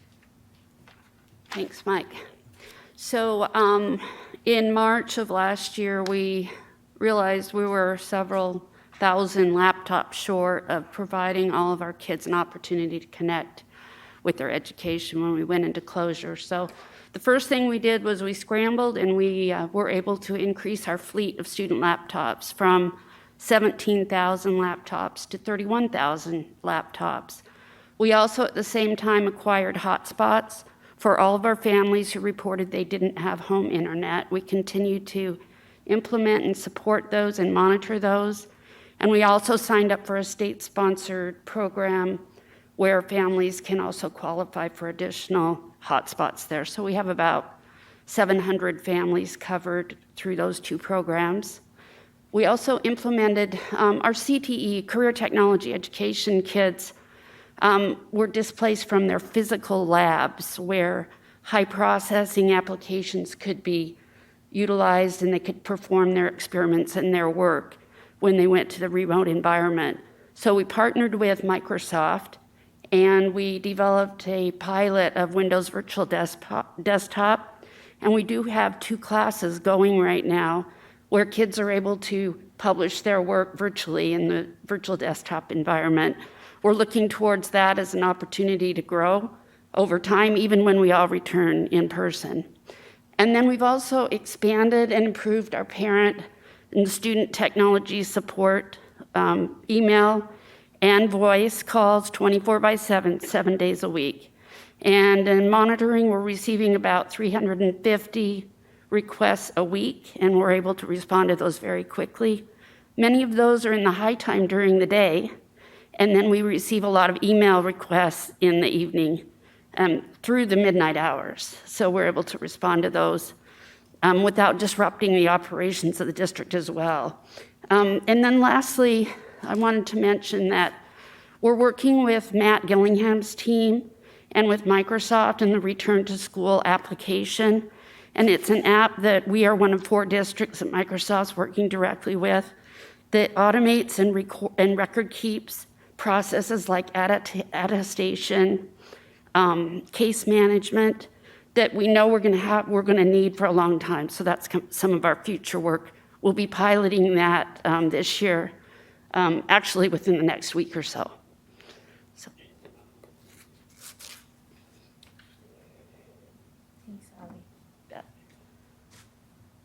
As I'm sitting here listening, I think that this is slide 16 of 22, and it's about staffing. And a lot of times you think about how consuming the whole staffing process is, and it's just one piece of so many pieces that have been shared tonight across the departments. And so the celebration is that we are staffed completely for grades 2 to 3 and 4 to 5. What these numbers don't tell you is the story behind the celebration. And so what you don't see is the work that has gone through with business services in terms of the allocations based upon the surveys that come from staff, that come from families, that come from students indicating whether or not they want remote or in person. What you don't see is the LWA bargaining and working conditions to establish what are staff able to do. There are some people who cannot access vaccines, and so there will always be challenges in terms of staffing. And so navigating those pieces, this data doesn't show all of the complexities behind it, but the data is still worthy of celebration. What the data also shows, though, is that there's been a lot of creative responses to an impossible situation.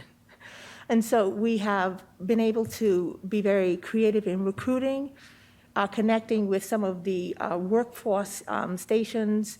We've hired over 100 substitutes who are willing to be in person as well as remote.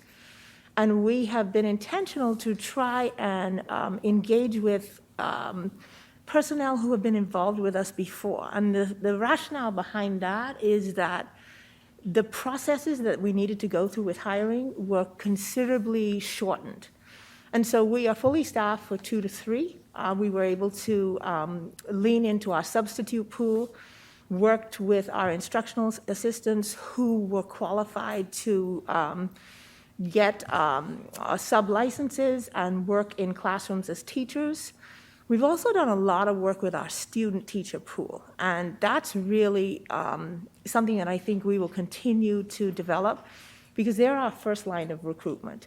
And so we worked with OSPI, we worked with universities to make sure that our student teachers who finished in December, who were finishing in March, were able to get substitute certificates, and they will be in buildings. We wanted to be intentional to put our student teachers in the buildings where they were doing their student teaching, and we were also able to get several of them to then serve as teachers with the students that they were in the class with as a student teacher. So being intentional to make the best of this situation, I think we've been very fortunate to have some wins out of these situations that, otherwise could have been really challenging. So really excited about that, and all of those new hires, the 24 of them, will be up in place for 2-3 within a week, and then 4-5 within 2 weeks.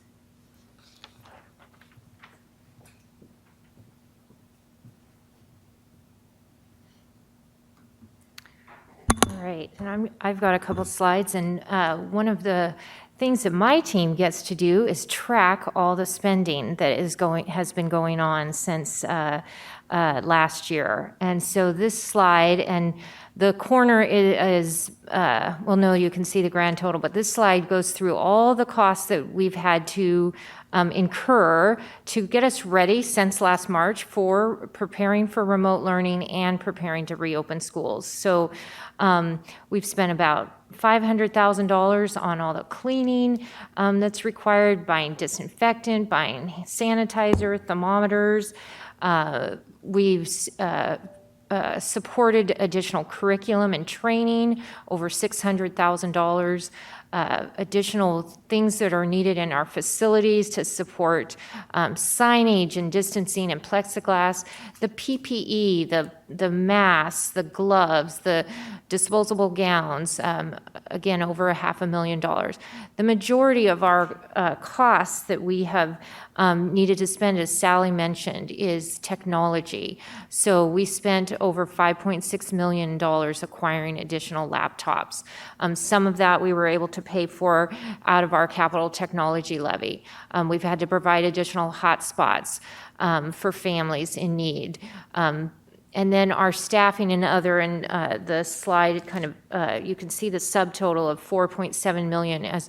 As Joy mentioned, we had to, not only did we hire 24 teachers in grades 2-5, but prior to that, we had to bring in almost 25 teachers in grades K-1. So we've had to, those funds have supported additional staffing needed due to the Department of Health mandated class size limits and having to support both remote learning and in-person learning.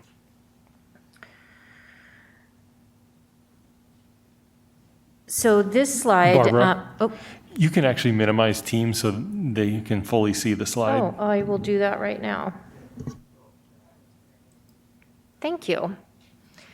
So I wanted to show this slide. This has a lot of information on it, but as we've mentioned before, or we've mentioned that, and you've heard through the news that districts have received additional federal funding. And in late spring, last spring, we received the first federal relief act, was called the CARES Act, and our district received $1.7 million in funding. And we now refer that to ESSER 1. And then most recently, we were allocated ESSER 2, a round 2 of ESSER, and that was 3.1. But what I wanted to show on this chart is the challenges on how these funds are being distributed. So this chart is the top 15 largest districts in the state. So right now, Lake Washington, we are the second largest district in the state behind Seattle, but we are very close in enrollment to Spokane. Then the third column is the enrollment of each district. The fourth column is the 2019-20 total expenditures for each district. And then in the box are the ESSER funds. And right now we have the ESSER 1 money, as I mentioned, the $1.7 million, the ESSER 2 money, $3.1 million. You'll see other charts that have a higher dollar amount. But districts were only allocated 90% of the funds. And so that table represents what we were truly allocated. And then, so you can see our total of $4.8 million that we received, and yet we have spent over $13 million so far.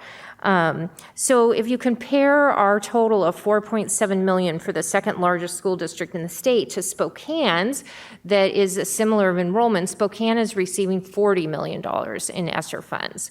So as a percentage and a total, it is a significantly higher dollar amount. The ESSER funds are distributed based on a Title I formula. It's a federal Title I, which is our poverty formula. And so it's based on the number of free and reduced students you have in your district. And our district, along with Bellevue and Issaquah, we have a low level of poverty in our district.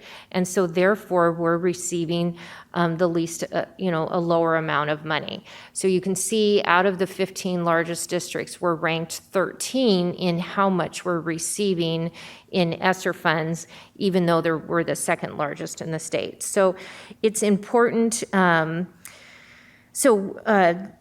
With the passage of the American Rescue Plan, we are anticipating round 3 of ESSER, but again, we have not included those dollars here because we're not sure how these funds are going to be distributed.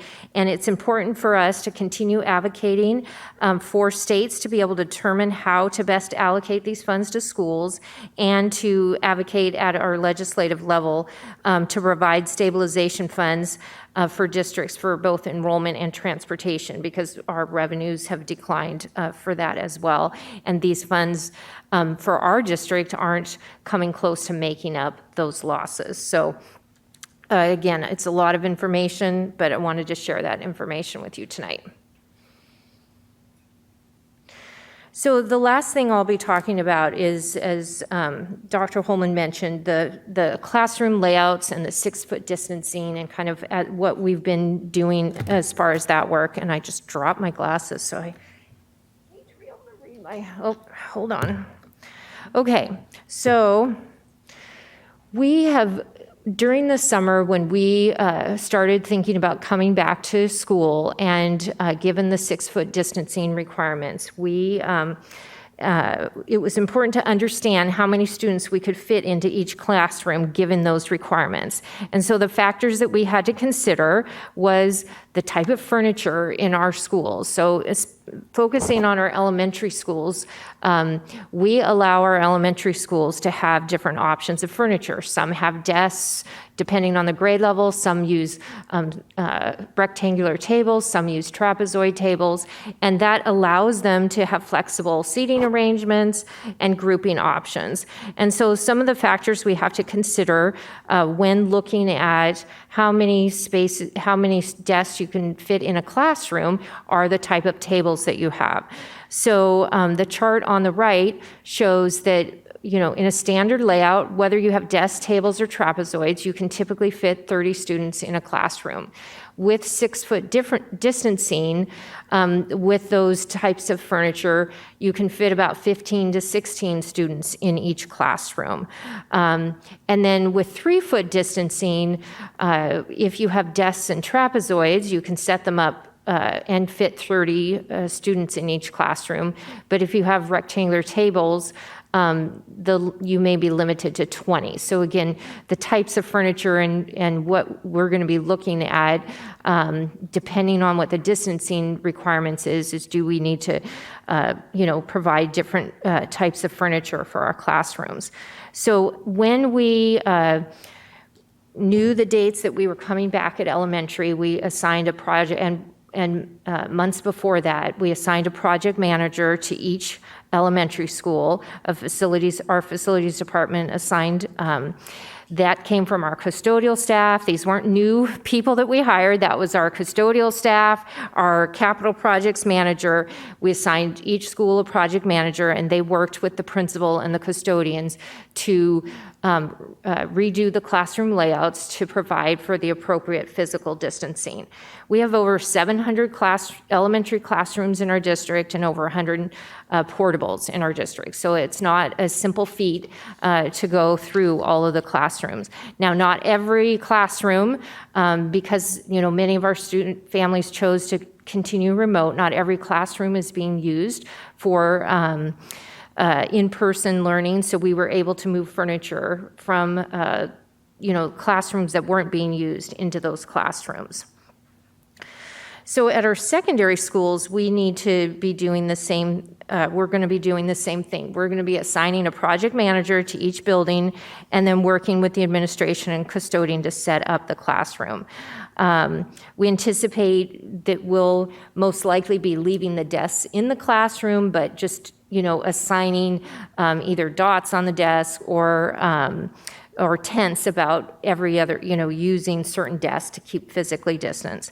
But one of the things we have to do to prepare, that we're doing to prepare for fall and potentially a change is what is our ability to, for spacing if the guidelines are at 3-foot distancing. So this slide on the left shows that we have a variety of square footage sizes in our schools. And not every classroom, we have some classrooms that are larger, such as our labs, some of our art and science art spaces.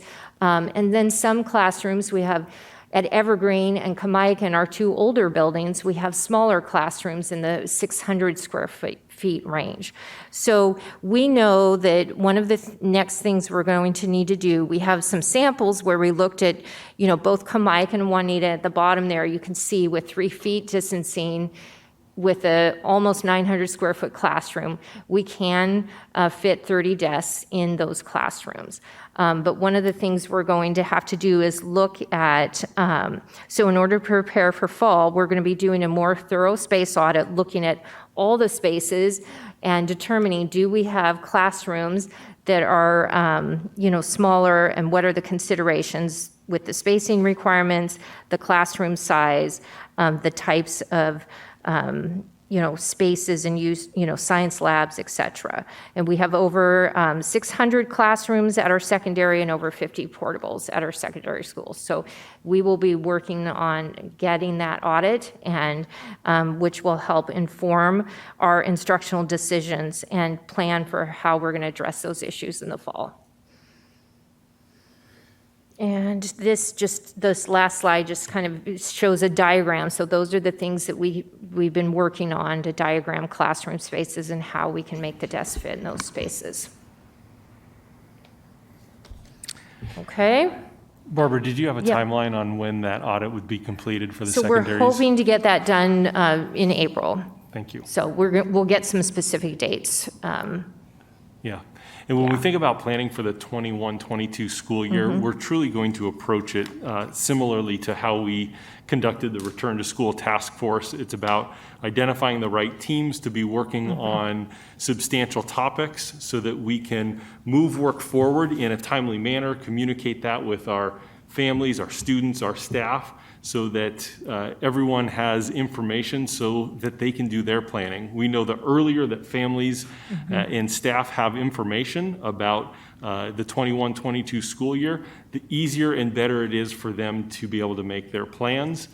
We also, there are contingencies that we need to also think about. We don't know when we will get the 21-22 health and safety requirements. We have reached out to the Department of Health, the governor's office, continuing to ask for that guidance to be published as soon as possible. We are hoping it will come in April so that we can move our processes forward in a timely manner for all stakeholders involved. This graphic just kind of shows visually how we think about and walk through those things. It's not really a definition of exactly when things will happen, but how we process things moving forward when you think of a task force effort, multiple work groups working on items to make sure that they're done well, they're thought about deeply, and we can communicate them accurately. And so that's the superintendent's report, and we would be happy to take any questions that the board has. Okay, I know, I saw everyone writing furiously throughout. So I just ask board members to maybe ask one question at a time so that we can just move through everyone. Everyone can have a voice. Director Sage, I'll let you go first. So I have Sorry, a lot of. sorry, one more housekeeping Okay. business. Director Stewart, I have Teams open on my phone, and I will, please raise your hand through Teams, and I'll keep track of that. Actually, Director Stewart actually had to leave. I got a text from him. Oh. We were trying not to bother you. We know you've got other things on your plate, Okay. so. Thank you. Yeah. Lots of questions, but since I have one that I can ask right now, do we need to have lunch at school? Can we have a really substantive protein snack and then send kids home with their lunch? And then in the afternoon, you will have sent their lunch home the day before so they can eat before they come. And so that's kind of the, I mean, you've just identified the work ahead is really making those plans. You know, when we think, you know, currently elementary students are on site for 3+ hours and there's no meal. We feel like that truly is kind of on the outer limits of having a meal or not. And so adding additional time into the day, that's one of those pieces that we truly have felt is probably going to be a necessity, but what you just described is what we will be evaluating. Okay, question number 1 down. Okay, so we're just going to go down the line. Okay, so mine is just confirming that currently with the way it was put forward, if I remember, Mike, was that April 19th is being viewed as the start date for all 612 in a hybrid model, or whichever model is what comes forward to the in-person structure that's provided. And so knowing that that's a lot of students to move at any one given time, has there been consideration of phasing that in? I know there's spring break in there. So that's one component. That's that first week, but the 5th through the 9th, I believe. That other week coming in, is there a way to phase in earlier so that at least a partial part of that challenge is just so many in the numbers? So just wondering how that's playing out in that thinking. Yeah. And so one of the things I was thinking about in that transition week is, would there be an opportunity for, even if it's just our 6th and 9th graders, to maybe visit campus that week, run through processes, but that will be part of the planning as well. Yes. Because you're right, that is a lot of students to welcome into a school at one time. So I would encourage that also, just basically from the fact we are still in a pandemic. Mm-hmm. I think it is important to remember that our numbers actually are plateauing at this point in time, and that there needs to be thought given to the fact of how grouping happens, any bottlenecks and those sorts of things, and that has to play out in that planning. So appreciate that thinking through that. So I'm actually going to start with one on behalf of our ASB president back there, because I know 2 weeks ago you addressed our intention. As the parent of a class of 2020 kid who didn't get any of the graduation stuff, it was traumatic. And I know you had mentioned that, and for the students and parents of the class of 2021, has that message changed from last week? Remind me of the message. I just want to make sure that you're trying to provide closure, that you're trying to provide opportunities to have in-person graduation, that you're trying to provide all those culminating activities that are part of finishing 12 years of school. Yes, absolutely. And so we'll be announcing our graduation plans here in the coming days. And so we're excited to be able to make that announcement once finalized.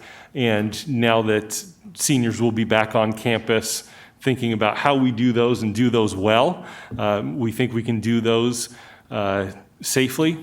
Many of them are outdoors already, and we know that is location-wise the best place for those to happen. And so, absolutely. Eric, you want to ask one? I'll let you keep going. Dr. Sage. Okay. He dropped off. He texted me something. I'll have to read it before I ask it. So the ESSER fund discussion that Barbara brought forward is very timely, since today I was in a meeting with Representative Tai asking about the ESSER fund allocation using the free and reduced lunch model, and had very similar concerns to the percentages that you showed on that slide, and the fact that I don't begrudge any district getting money to help their students. But we do have a larger number of students receiving free and reduced lunch, 3,100, than some districts are in total student population. And so there is a very big disconnect. And what Representative Tai said today was that this has not been completely decided, obviously, and we should consider, I believe it's Senator, I'm drawing a blank, but I have his name for you, that we need to be asking to reconsider that appropriation model. Mm-hmm. So there's several board directors on the east side who are going to be asking for the same thing, and it would be nice if we could coordinate and reach out to all of our senators and representatives who are going to be eventually voting on this. Dr. Bleasner, may I jump in with a question? Absolutely. Thank you. Dr. Holman, at our last meeting, you brought forward for secondary students a in-person student support model that you were working on and negotiating with our labor partners. I know the presentation tonight was supposed to be focused on the return to school in-person academic part, but do you have any, even at a high level, can you provide us a further update on, I know that plan is still going forward, but could you provide the community with just an update on that planning? Yeah, in part of this is also, prioritization of efforts. And so in regards to that, pausing just those negotiations, because that truly was in bargaining with our Teachers Association, just around the parameters, working conditions involved with the support model. But we know that there are supports needed. There's time in the day, regardless of model that's selected, that we can provide those supports. We believe that those individualized small group supports are going to be essential to close out the year. And so pausing on that for right now, I think you saw everything that's occurring right now, to be able to meet those timelines and do that well, communicate that well, but definitely we will come back to that. Thank you. Director Bleasner? I'd like to actually just follow up on that for a second. In regards to there are students currently who are receiving in person at our high schools and in our secondaries. I'm assuming that is continuing on in the process of where it was. Absolutely, yes. So that has not changed? It has not. Okay. And we're increasing that with clubs and activities, and so more and more students are coming onto our campuses. Yes. So we are still I was going to say, just having been at the Finn Hill Middle School PTA meeting, they were talking about additional opportunities coming in. I saw Redmond High School actually putting forward their drama opportunity coming out. So I think those are important things that we need to continue, because I think as we hear from the students and the families, it's not just the academic, it is absolutely those clubs and activities and those pieces. So being able to build those that we already have, so that is greatly appreciated. And I think that needs to just sort of, I recognize there's a pause there, but working those pieces that we can with our PTSAs, with our clubs and advisors who are able to do that is great. With that, I'm going to hit on just one other piece, and we haven't talked about it, and it actually is COVID testing and surveillance and that piece. Our universities have been doing it for a long time, since they started bringing kids back, let's put it that way. So being able to look at that, and I know not tonight, there's no reason to have, there's a lot moving at this time, but I do think testing has to be considered as something in regards to what's going on as you have this pandemic and the shifting. Athletics especially is a component, especially if they are in an in-person indoor setting.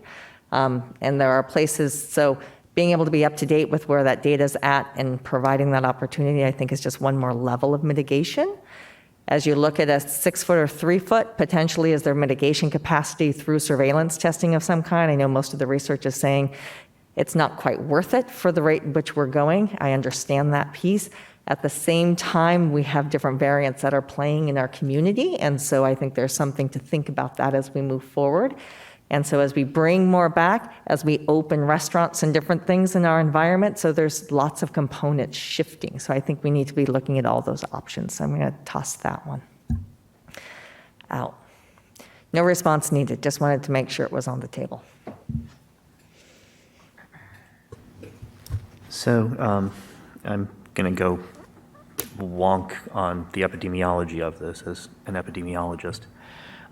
Last week, a group of epidemiologists in the state of Massachusetts published a very nice paper, interesting analysis of the difference in transmission with schools with 3 foot distancing versus 6 foot distancing. It's really interesting. I'm not asking you to analyze that. As a matter of fact, what I really expect to happen, and having seen the news earlier today where Fauci talked about this exact paper, I think that there's going to be a shift in the policy guidance coming out of the CDC, which will eventually trickle down to us. I am willing to bet it will happen during this school year, that the 6 foot guideline will be changed to a 3 foot guideline.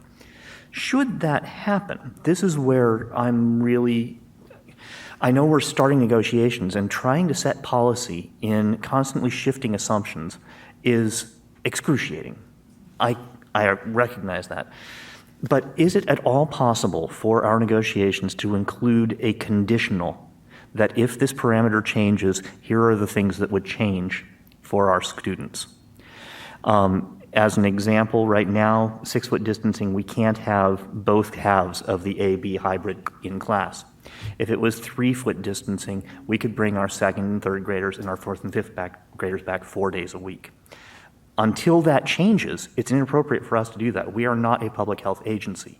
That'd be like us saying we're going to stop refrigerating our milk. But if the public health people tell us it's okay to change that, I would very much like to see that written in as a condition in whatever plan we come up with, that if guidance changes, and this is the specific guidance we're looking at, and we're still at low transmission rates in the community, then here's what would happen in addition to whatever we can provide now. Because I am heartbroken by the fact that there are a lot of people who think that they're going to be happier with a hybrid model at secondary. And I have heard directly a number of things that are consistent with the it was the Washington Post last night had an op-ed piece from an 11th grader about what a letdown it was when they got there and saw what could be provided to them. I think that our community is going to be disappointed by what we can do inside of existing guidelines. And I would very much like to see us providing if those guidelines change, here's what we would change, rather than having to go back to the negotiating table.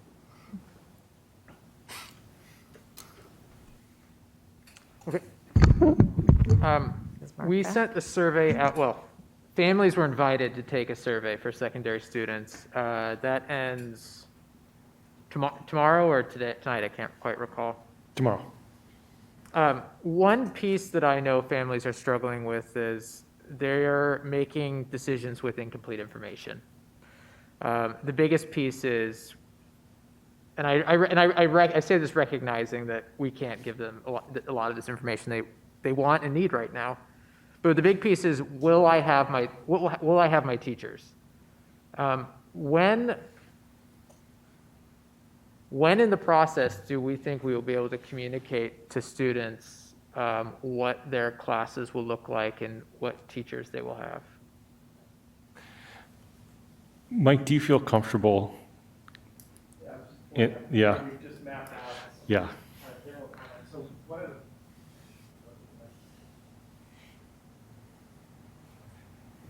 So one of the things we are working towards, I think, as we've mentioned in the communication, is to maintain students with their teachers to the greatest extent possible. But we also know there will be teachers that can't be in person because of vaccination requirements, et cetera.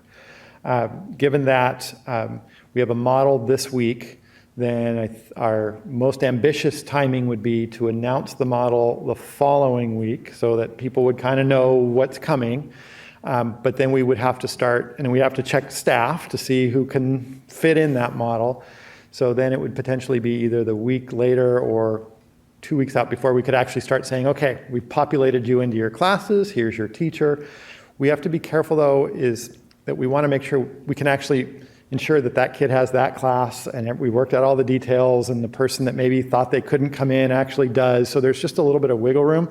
But ideally we have, again, we have to work with LWA on this, an announcement of the schedule next week, and potentially, late the following week or early the week after that, I would think would be kind of the soonest, and that's, again, very ambitious. So I can pull up, if you give me just a moment, and maybe you want to do another question while I pull up the timeline. No, that makes sense. Okay. Okay. I do not have a follow-up question on that. Can I ask a follow-up question on that? So the parameter put forward, I think, in the initial letter that you had put out was to really work hard to limit shifting of teachers of classes as much as possible within this process, knowing that there has been more significant changing at the elementary level due to just the environment in which it is. I'm assuming that is still the parameter going forward. Correct. And, it's a chicken and egg challenge, right? Like, until we know how many students are going to be in person, it's harder to draft a schedule. And so we know that it was incomplete information. I think, like I said, it's, at least for now, most likely going to be that kind of alternating or concurrent hybrid model with some conversations about what are kids doing when they're in person and what are they doing when they're remote. But now that we have that, we can actually get a model identified this week. And so with the parameters that we were mentioning of trying to keep kids with their teachers. So I'm just going to pull up a potential announcement date for classes.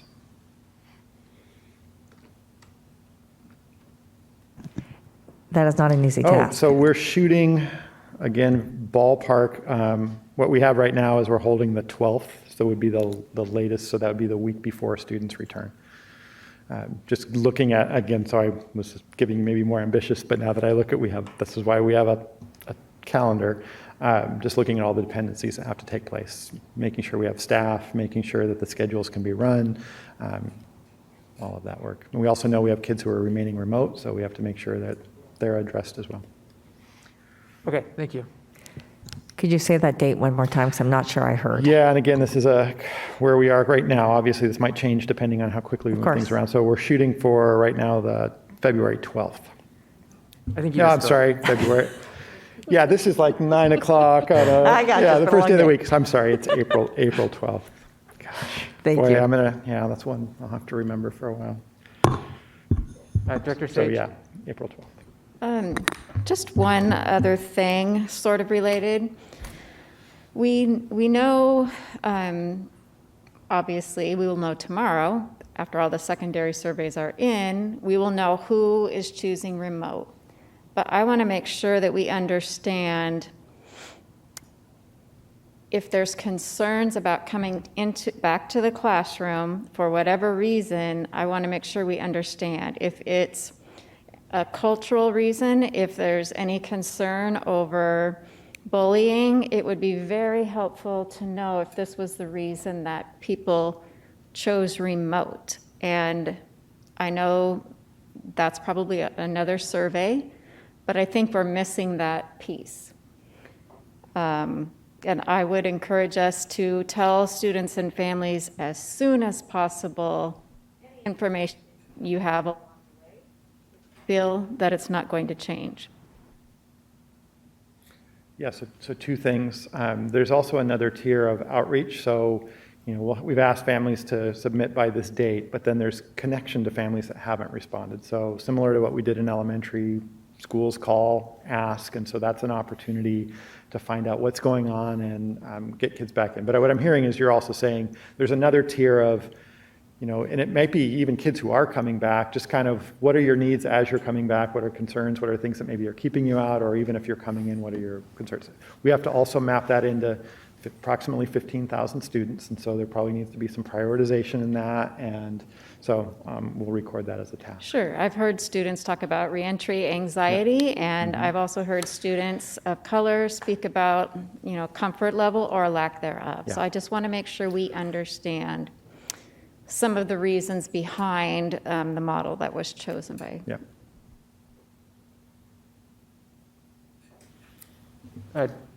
Director Bleasner and then Director Carlson. Okay, so you had mentioned briefly during it about the need for professional development for teachers and working with the technology and things. Currently, are teachers teaching in their classrooms, or do they have the opportunity to if they so chose? They have the opportunity, and some are.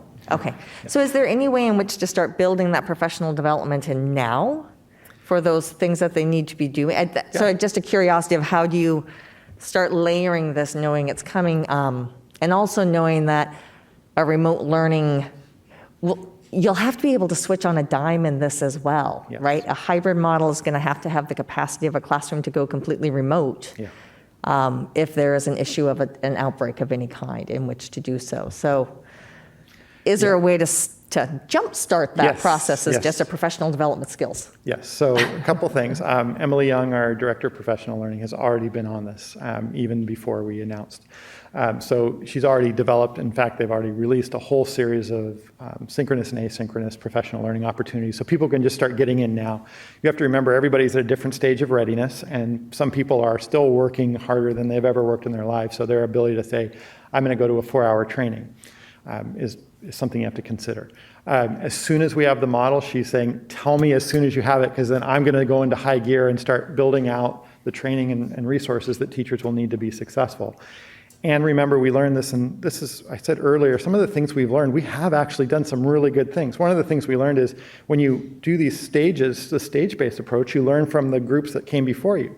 What we learned from K1 and even a little bit for 2.5 is that you have to walk this fine line between making sure people have the skills they need, but also they need the time to work together and actually problem solve and troubleshoot on their own. We've heard emails from teachers like, just give me the authority to go in and figure this out and clear the way of meetings and bureaucracy. And so we're walking that line of making sure they have time and then making sure there's training, and then making sure that people who need very specific training, like how to use a smartboard, how to use Teams because you're brand new, the curriculum, that they're targeted and they're identified and they receive required training. So I think I just can't say enough about Emily Young and the work she's done and getting prepared, and she's ready to go. No, thank you. Appreciate being able to just a few more details around that of how that's playing out. Knowing that that's a key role, we've asked a lot of our staff to flip many different times and to take on a lot of new things and new ways, as well as our families and our students. And this really is one more. It is actually a new methodology of teaching. Let's be clear. So recognizing that, I think, is important. And so appreciate that being thought of. And also want to recognize, this isn't in direct response to your question, but is just context. For many of our secondary schools, the active boards, smart boards, excuse me, I'm, what am I, 15 years in the, our smart boards have just been installed over the last year. So teachers that, even if they're teaching in their classroom, they may not be using their smart boards right now. And so, that's why, a training module, has to be, in time, has to be put into that, because all of a sudden they're going to have a new board that they've never used before for instruction. So it's just one of those timing things with when school went out, when things got installed, and opportunity to train. And so that's just another piece. Director Carlson? Yeah, so I appreciate the background, and that there is a tremendous amount of hard work that has gone on here, but I fear that there's at least one piece of the lead that might have gotten buried here. And we know that secondary is something that we were in the process of starting to address, and now we have to do it on an accelerated timeline due to the governor's decree. The governor's decree has also forced, and this is the thing I wanted to clarify, some of our elementary that we already had in process is going to have to be revisited and change again. And I want to get as clear a view as possible. K1, we have a system in place that, as I understand it, does not require any changes under the governor's decree. Are we going to revisit that? I assume we're not revisiting it before we solve all these other things that we have to solve. But after April 19th, if K1 is, anyway, so I just want to get a very clear statement about, for our K1, 2, 3, and 4, 5 parents, what should they expect to change from what they're already preparing to handle? Yeah. So when you think about the system, everything plays off of each other. And one of the things we know that we would not be able to accomplish is differing schedules within elementary. So K1 on one bell schedule, 2-5 on one bell schedule. So because of the 2-5 piece right now, currently they're scheduled to be on campus for, is it 3 hours and 15 minutes or 3 hours, whatever that is. Well, that doesn't meet the minimum threshold of the governor's, so we'll revisit that. But in context of that, we can't just leave K1 the same, because we need them on the same bell schedule, because we can't run that would be a 5-tier bus system or a 4-tier bus system. Because then we would have to, K1 would have to start 45 minutes to an hour before 2-5. And so it all has to work together. And so because of the 2-5 needing to be addressed, that is going to also cause us to need to address K1 at the same time. Okay, so that's the first piece, is that everybody can expect something to change relative to what we thought we were going to get. The second piece of this is around, at elementary, we had parents who opted for full virtual versus hybrid and whatever it becomes. Full virtual is going to stay virtual for the rest of the year. By my reading of the decree, you don't have to have someone on campus if they don't want to be on campus. Is that correct? Correct. Okay. And I believe it actually requires us to offer a full remote option. Yeah. I think one important difference there is we've already staffed those out. So we've got teachers that are fully remote with students who are fully remote. And in elementary, that's very manageable. When you start getting into secondary, that's where it gets trickier, because you have one teacher that has 5 classes. So one other thing to say about the K5, we are starting that work tomorrow with LWEA and a group of principals to go through all the LOUs for K1 and 2.5 and just dig through. It's not only the time, but as I mentioned, lunch gets in there, planning time gets in there, delivery of instruction in the afternoons gets in there, and all those are connected, as John was mentioning, and so we're going to just scour that. Anything that is impacted by the governor's orders will have to be reviewed and adjusted. Thank you. Okay, any last questions from board members? Not really. I think we might need to let them go get started on all the work they've got to do. I'd like to just say thank you for all the work going forward and putting this together and providing the thorough. There has been a ton of work that has gone forward, that is clear. There has been a lot of pressure that has come in multiple places. And whereas there is light at the end of the tunnel, as somebody said, we are still in the tunnel. So we do have to remember that going forward. So working within this changing conditions, appreciate that, and the response of what has taken place, that it is a good call and well done. Hear, hear. Okay, thank you, Dr. Holman. Thank you, Mike, Matt, Sally, Joy, Barbara. Did I miss anyone? Dale? We got everyone. Thank you, Joy. Thank you, everyone. Everyone who's still in the room. Okay. The next item on our agenda is a statement from the Board of Directors on the pathway forward, and I will read it aloud. It has also been published on the board docs page of the district website and is available for viewing. This is the March 15, 2021 board meeting statement from the Lake Washington School District Board of Directors. The Lake Washington School District Board of Directors welcomes and supports Governor Inslee's announced proclamation requiring all school districts to begin offering in-person instruction this spring. We believe that although remote learning has worked for some, for many students, the best model of instruction is in person in a classroom with their teacher. This board also views the governor's proclamation as a minimum, not a goal. LWSD has always strived to be the highest performing school district in the state, and we've committed to providing every student a high quality education in an inclusive, equitable, and safe school environment. Even under current conditions and constraints, our values and high standards must remain unchanged. Accordingly, it is this board's expectation that LWSD will exceed the requirements of the governor's proclamation in implementing in-person learning this spring. It is also our expectation that all students who choose to remain in remote instruction will continue to receive high-quality instruction and services.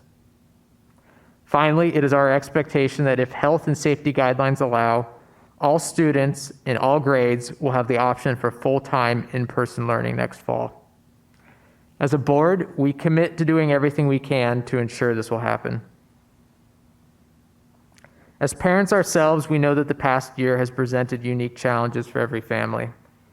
We are grateful to our students and families for their resilience, grace, and commitment to learning.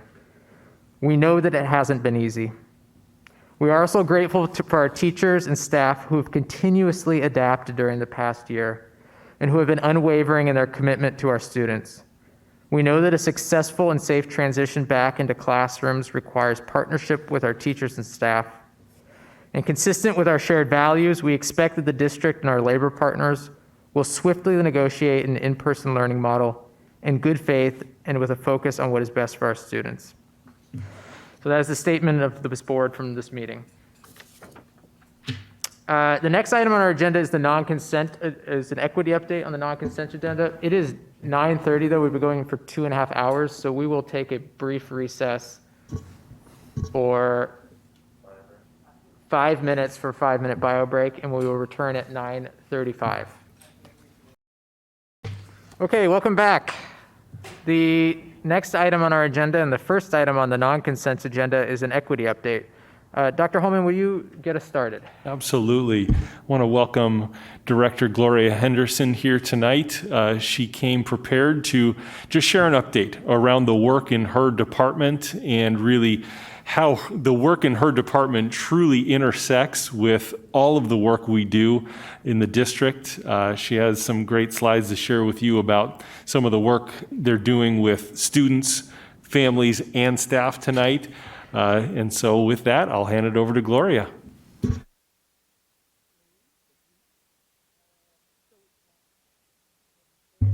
Gloria, I think your mic might be off. Oh, there we go. Good. All right, thanks. So as Dr. Holman stated, I'll be sharing what our work has been over this year to support our students, families, and staff in Lake Washington School District.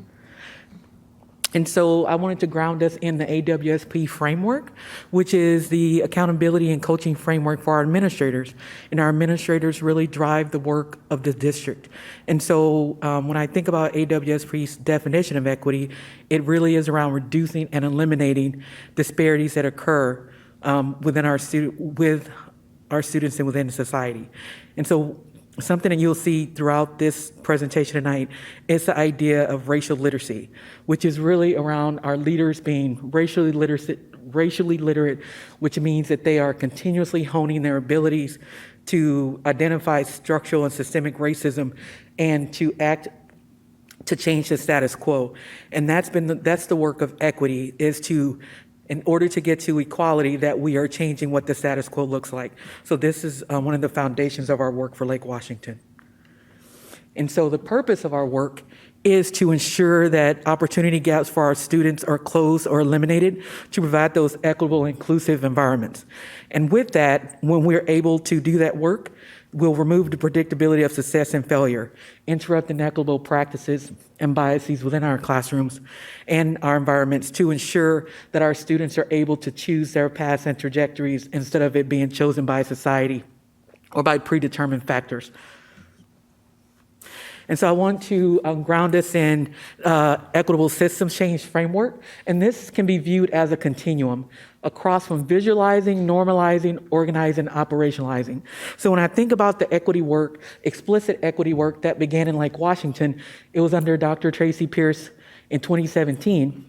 And that's the idea when we were around normalizing it with thinking about having an agreement and a proclamation around racial equity and that commitment that we want our system to be more equitable. And then over the last 3 or 4 years, as I think about Dr. Stavins' work and now Dr. Holman's leadership of Lake Washington, that we've shifted across this continuum, for example, with ongoing learning and capacity building, and around relevant and routine race-explicit conversation. So I want to pause there around a race-explicit conversation to explain what that looks like to ground us. For example, when we have race and explicit conversations in our daily work, what that looks like is as we're going through our hiring practices, that we have conversations and reflections around bias before our candidates come into the room with that training, and that work has happened between Equity and the Human Resources Department. Also, we see those explicit conversations when it comes to our curriculum conversations around adoption and what we're choosing to lean into. Another example around race-explicit conversations would be those personal relationships, for example, when microaggressions may occur. And another example of that would be when I think about our special education, and similar to other districts in the state, that Lake Washington, we have an overrepresentation of Latino, Latinx, Hispanic students, and African American students in special education.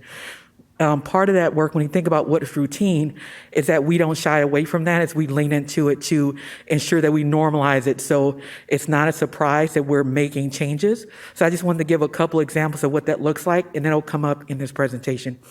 And so over the last couple of years, we're shifting into the organization and the operationalized phase. And so in this presentation, you'll see that we'll talk about what does authentic engagement with our stakeholders look like, and with a focus on what our equity leadership looks like, because we know equity exists not just in one department, but across our system if we want to have systemic changes for our students. And you'll also notice coming up in a couple of slides of how our resources are shifted as a district and our programs to support a more equitable outcomes for our students, and the shift of the conversation that we have around that narrative. And so because we want to shift in how we do our work within Lake Washington, we need to move from the idea of equality, for example, where everyone has the same bike, for example, to equity, which is where we give everyone, all students, what they need and all families what they need in a differentiated model to ensure that everyone has their needs met. And so I think about this Pedro Negura quote. It says, "You don't have to change the student population to get results. You have to change the conditions under which they learn." And typically, our system in our country was made or developed for a certain class and certain groups of students. And so in many systems that's ignored, like the elephant in the room. But in Lake Washington, we're turning towards the elephant in the room to think about how do we change those conditions? Because our students and our families don't need to be fixed. We need to change the conditions under which they learn so they can thrive instead of just survive.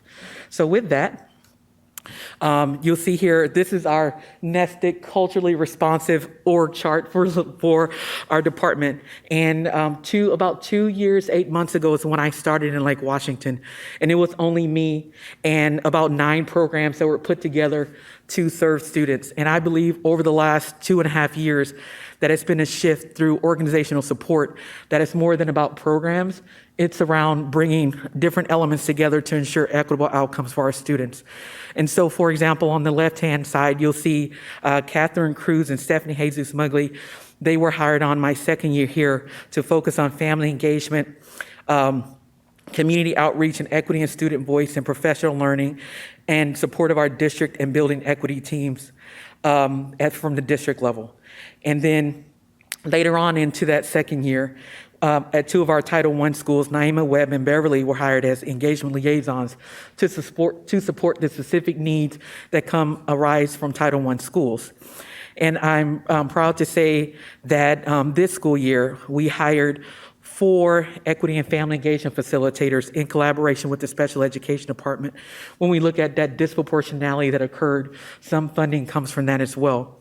And these 4 people are amazing individuals because we hired in an equitable fashion where we had people that come from different backgrounds and have these strengths to support our district. For example, they support connection to resources, student voice, even coaching HR principals around the systemic work that needs to be done on their equity teams to ensure that equity lives beyond one department within our school district. And also we have Donna Bailey that supports our McKinney-Vento and foster care support, which is impacting even more of our families due to the pandemic. And so this is just a snapshot of what it looks like to grow almost in 3 years, that not out of just growing a department, but knowing that our needs are shifting as a community and becoming more diverse with those needs. And so I wanted to center us on this, and this is not my work, it's from Dr. Andy Shimaru from University of Washington. And the work we've been doing on our building and district equity teams is shifting from fixing to collaborating with our youth, families, and communities. And typically you'll see in partnerships where families are seen as beneficiaries and we're bestowing something to them as in materials, and we think about technical change of how we do little things to fix. And we take an approach of that educators are the bestowers of knowledge. And the shift to equitable partnerships is when we shift that it's around co-creation and collaboration. And that's what we need around systemic change. So with that adaptive pieces of this, we're building capacity and relationships with a broad group of stakeholders. And that families that are typically underserved, colonially underserved, and underrepresented, they contribute and help shape the agenda. And so that's what you'll see in the 3 slides, at the next 3 slides, as we talk about what it looks like to serve family, students, and our staff. For example, our students, when we think about shifting what stakeholder work looks like, it's because we want to be student-centered, to do work with students instead of to them. And so this is just a snapshot of some of the work that we've been doing. So part of it, one thing is the student advisory committees, which is in collaboration between the professional learning department, our equity teams, and our building and district administrators, where students take the front seat in this work, driving the agenda about what their needs are. And something else I would like to highlight, for example, is our Latinx Cafe, which is new for our school district. So at some of our schools, we have one of the equity and family engagement facilitators co-facilitating sessions with our students that identify as Latino, Hispanic, Latinx. And this is co-facilitated in Spanish.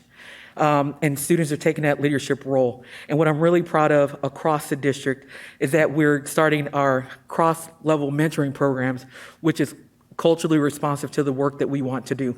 And we also know that as a system that was built to not serve particular groups, that we need to lean more into our restorative justice and healing circle work to build trust with our students.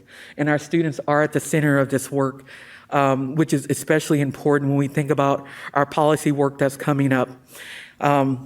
And so I just want to highlight some of those things, and at the end I can take some more questions around that. But I wanted to center just some of the work that we're doing, because typically this doesn't occur as often as we would want it to. So this is a big shift within our school district. And next I want to highlight parents, families as collaborators. So for me, there are 3 theories of change related to how we shift with our families from being beneficiaries to be co-collaborators with us. And this comes from expand what counts as family engagement. And then also highlight how typically schools marginalize families, and we have to have an honest conversation around that to be able to build upon the wisdom of our communities. And also to equalize power. And I'll talk a little bit more later about what that equalization of power looks like, to be more responsive in how we work to support and make space for families. And fourth, is that we want to organize our families for equitable school change. So we are doing things with our families instead of with them, to them. And so what this looks like for this work is some of the programs I have listed here. And I want to center on the why, is that our students are holistic beings who come to us with history, familial ties, and being supported by communities who love them and know them well. By partnering with families and communities, we're being more culturally responsive and respectful to those most important in our students' lives.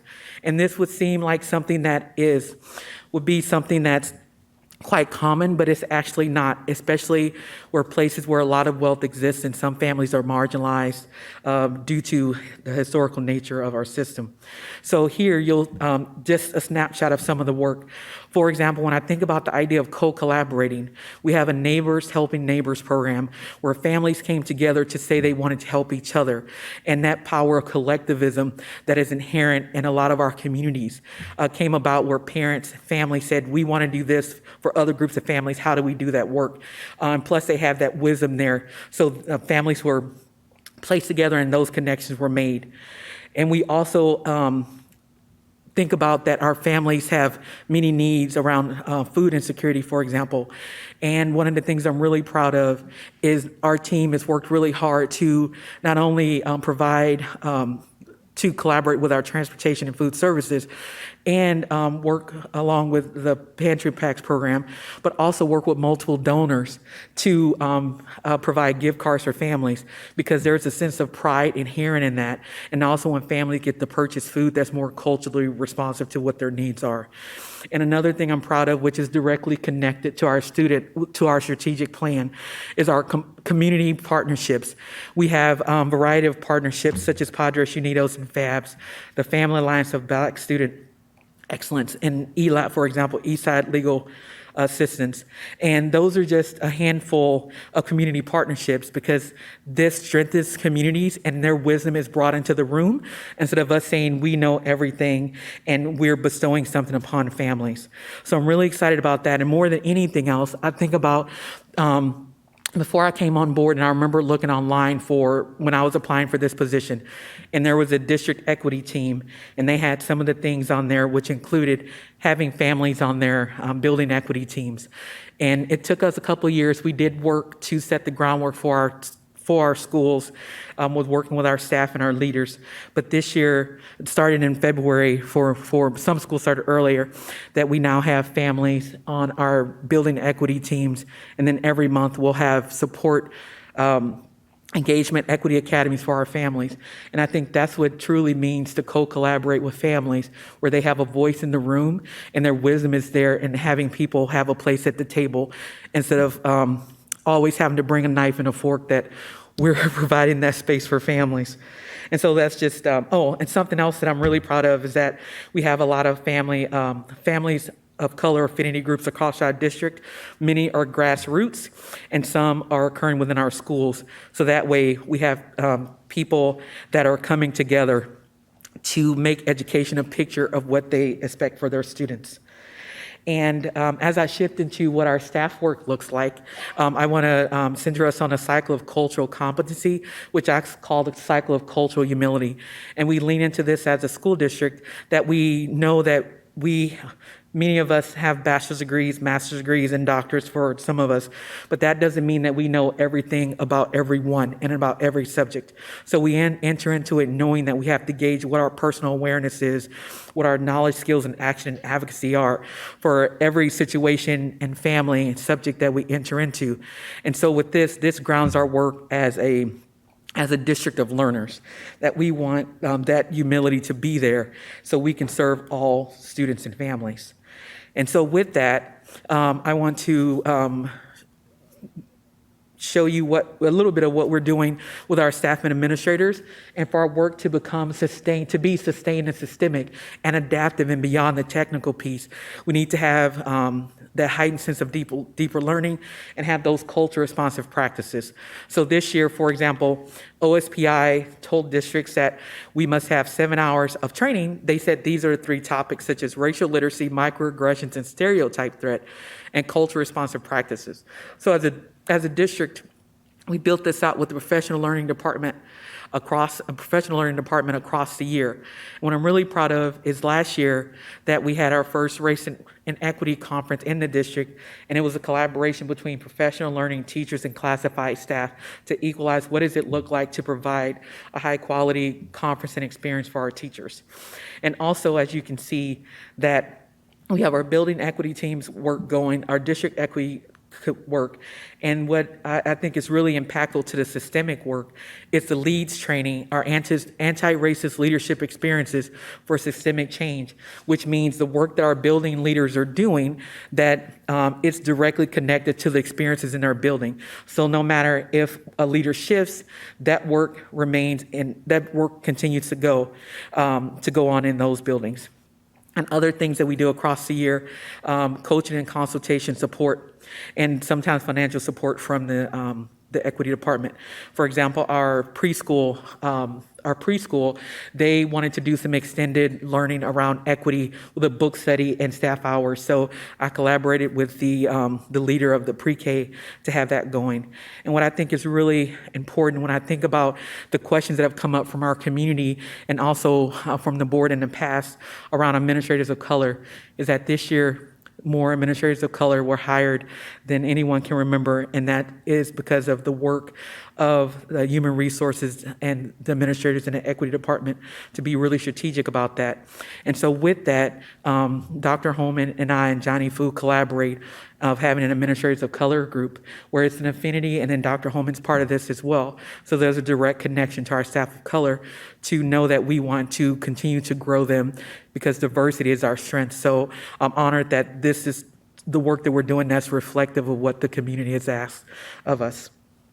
And so as I close out, I hopefully that you'll see that we are providing the work, doing the work to close those opportunity gaps so we have an inclusive and learning working environment for our students, staff, and leaders, because our goal is to remove the predictability of success and failure for our kids and examine our own biases so we have inclusive environments for all of our students.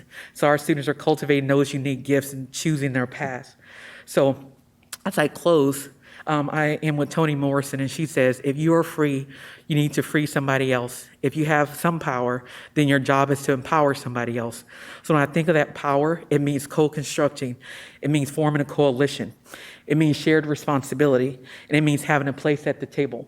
So since we are educators in this role, we need to share that power to ensure that our students and families have equitable experiences within the Lake Washington School District. So again, if we are free, you need to free someone else. If you have the power, then your job is to empower someone else. So hopefully as an equity team, we continue to do that across our system to ensure that all of our students get to choose their path. Thanks. Yeah, give a round of applause. We're a small but mighty team. Yeah, wow. That was excellent. That was a really inspiring way to get back into this. Any questions from the board? I do have a question, and I'm going to try and, I don't think I'm on the right presentation. There was a slide where you were describing all of the staff members that you've added over the last couple of years. Do you mind, can you get to that slide? Sure. Thank you. There we go. There we go.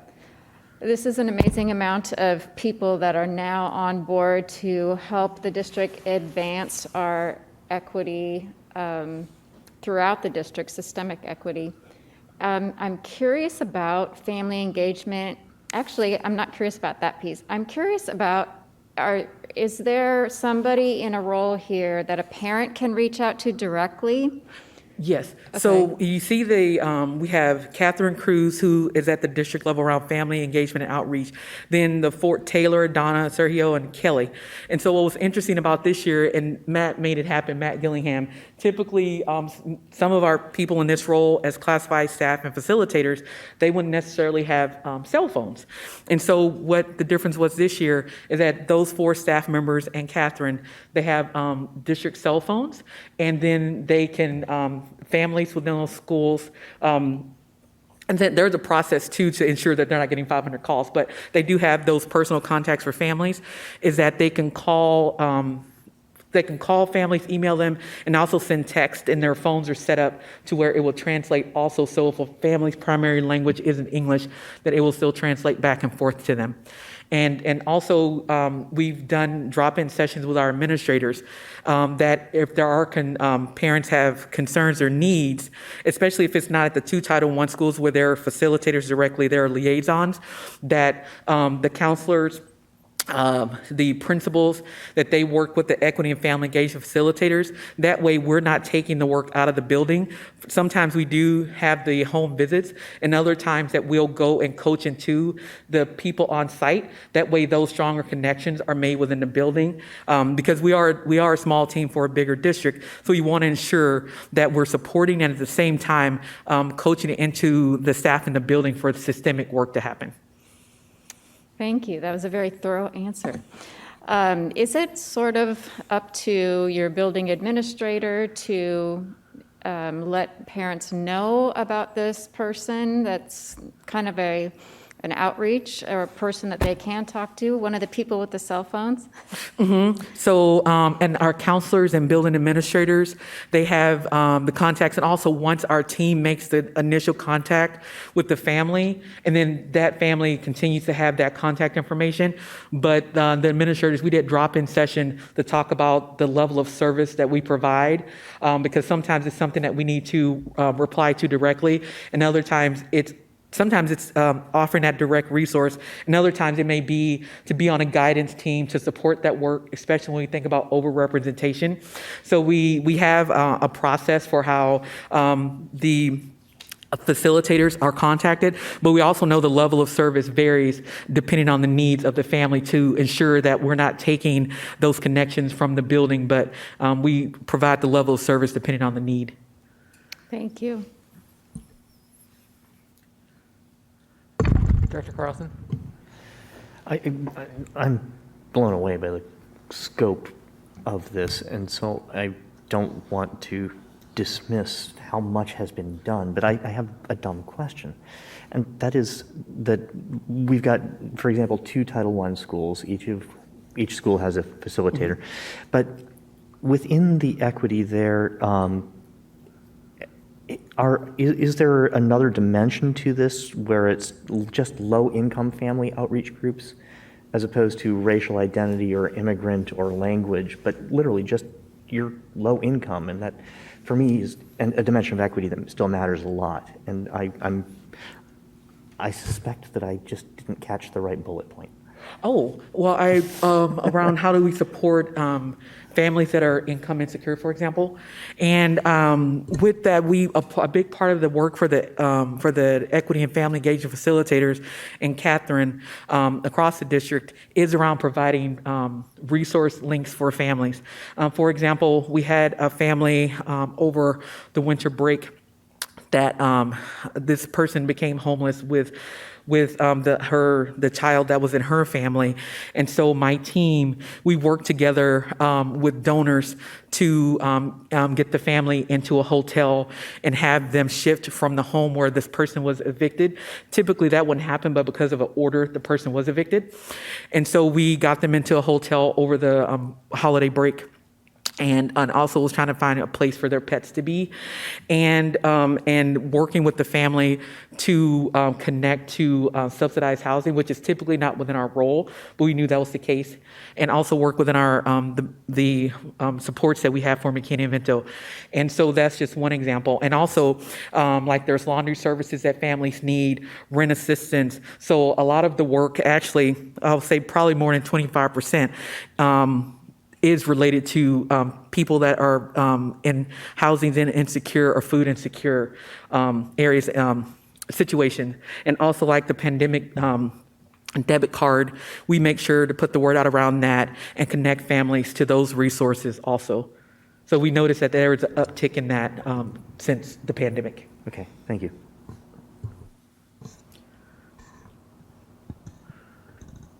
Okay. Yeah, thank you. That sounds like a very holistic child approach is sort of what I'm hearing from the whole thing. So it's nice to see how this has grown out over time. I just had a question along the cross-level mentoring program. You mentioned that, but I was unclear what it was. Oh, could you repeat that? The cross-level mentoring program. Yeah. Cross-level. It was on one of the mentoring. Okay. Yep. I forgot my hearing aid today. I'm so used to having it in after getting it. So I'm sorry I had to re-listen to what you said. With the cross-level mentoring, for example, one of our specialists, Kelly, she's working with the literacy and intervention team to work with, for example, our ELL students. We have students that have exited out of ELL. They're in the fourth level to connect with students that are at different levels within the ELL program. And so that's coming up. And also, we've worked with one of my other facilitators with a group called La Chispa. And it's a group that brings mentorship from high school to middle school students, where the high school students support mentorship with middle school students. And the curriculum is pretty open, but it's culture responsive and grounded in the broad diaspora of Latino Hispanic culture. And so with that, we have working with that organization to bring that mentorship program to our district. And also, we have a couple of our middle schools that have mentorship programs with elementary schools. So some of it seemed like in pilot form. So as we grow it out and our budgeting changes, we'll increase that. So we're listening to our students and our families about what their needs are and trying to grow out things from that. So we're being responsive to the community. That's fabulous. No, I appreciate the whole responsive piece behind this and the way this is building out. To remember back to 2017 when you said that, we're talking, that was 4 years ago that this became much more intentional work. And so it is great to see that start to play out in this way. Mm-hmm. And so one piece I actually will put out to the board is, where are we currently at with our educational equity policy that we were looking at developing, and what are our next steps with that component, operational expectations? I'm not sure you can answer that, Gloria, because that's sort of our role. So yeah.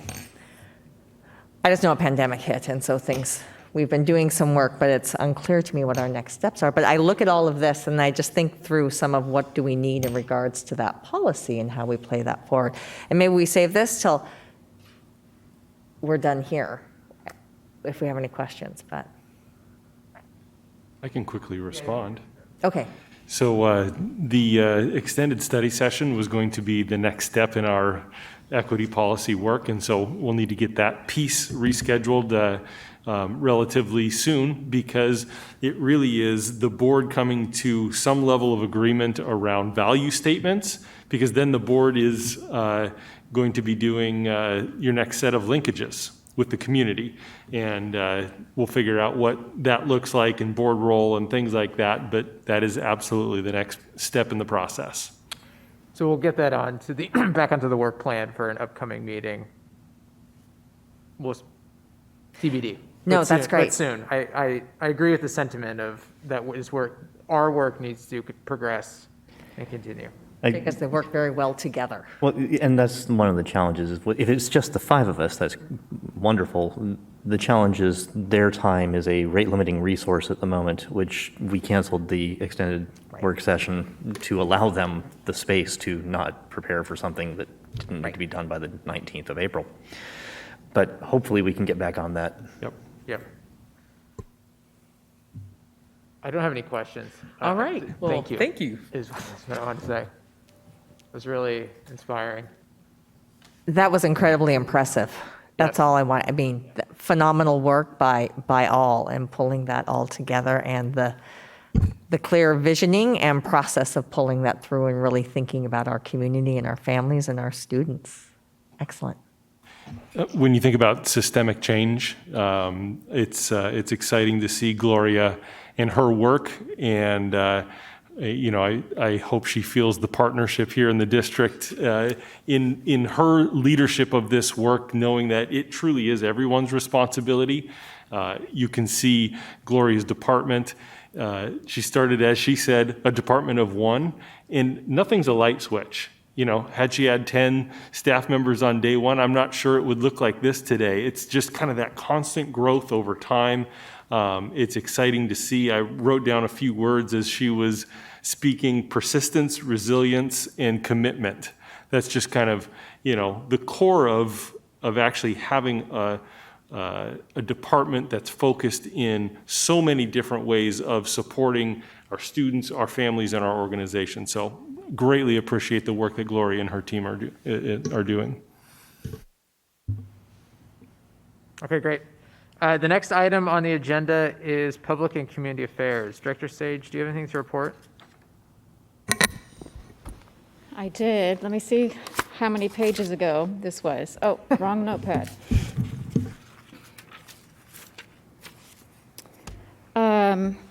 So today, as I referenced earlier, some members, so we incorporate 5 different legislative districts, and today was the 41st legislative session with Representative Mylan Tai. And Bellevue School District was represented, and Mercer Island, and of course, me, Lake Washington. And one of the things that Representative Tai spoke to us about was the Senate Bill 5030, which I believe was that the transportation? I'm drawing a complete blank. 5138. Okay. It could be. I'm sorry. It's been a long night. It's been a long week, actually, already, and it's only Monday. Yes. So I'm going to go on to my next best bill, and we'll pull that one up later. The Substitute House Bill 1176 regarding revised credits for graduation and additional pathways for graduation, and they call it performance exhibition. And it's more of a mastery-based learning. If you can show that you have mastered content, then that is another way in which you can actually show competency and receive your diploma. It also modifies the number of credits that you would have to graduate, so long as they're not core credits that you need to graduate. And interestingly enough is the waiver that modifies that for this year's seniors. They're also asking that it could be applied to 2019 and 2020 for students who are still working on their diploma and have not finished it yet, which makes sense. We had big news out of the governor's office this last week. I think we've discussed that pretty intently, and I think the board statement addresses the board's feelings and how we move forward, and how we move forward with the goal being as much as possible in person for our students, and that the minimum is never anything that Lake Washington has strived to be. It has always strived to be more than any state expectation. And I know that's a big ask, and I very much appreciate all of you for working on it. Anyone have anything else to add for public and community affairs? Okay, the next item on the agenda is board comments. Any board member comments tonight?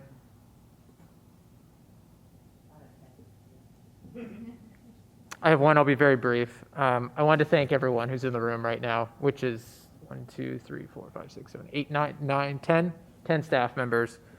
I feel really privileged to be on a board working with everyone who I know has been working for probably upwards of 14 hours already today. And the amount of grace I know it took to shift following the changes in vaccines and the proclamation, and to always have a focus on what is best for students, and honestly probably putting that before yourselves. I just I feel really privileged to work with all of you, so thank you for everything. Okay, any other board member comments? Nope. All right, under the Open Public Meetings Act, in-person board meetings are now permitted in compliance with Phase 2. Attendees must pre-register to attend either a board meeting or study session. And due to limited seating capacity, registrations will be on a first-come, first-served basis. Registrations will be accepted until 1 p.m. on the date of the board meeting. Our next board meeting is April, is that right? Yeah. Our next scheduled board meeting is April 19th to be held in the boardroom. Board members, we may be adding more, everyone's schedules permitting, so we'll be in touch. I will now entertain a motion to adjourn the March 15, 2021 board meeting. So moved. Second? It's been moved by Director Carlson and seconded by Director Bleasner that we'll be adjourning. All those in favor, please signify by voting aye. Aye. Okay, we're adjourned.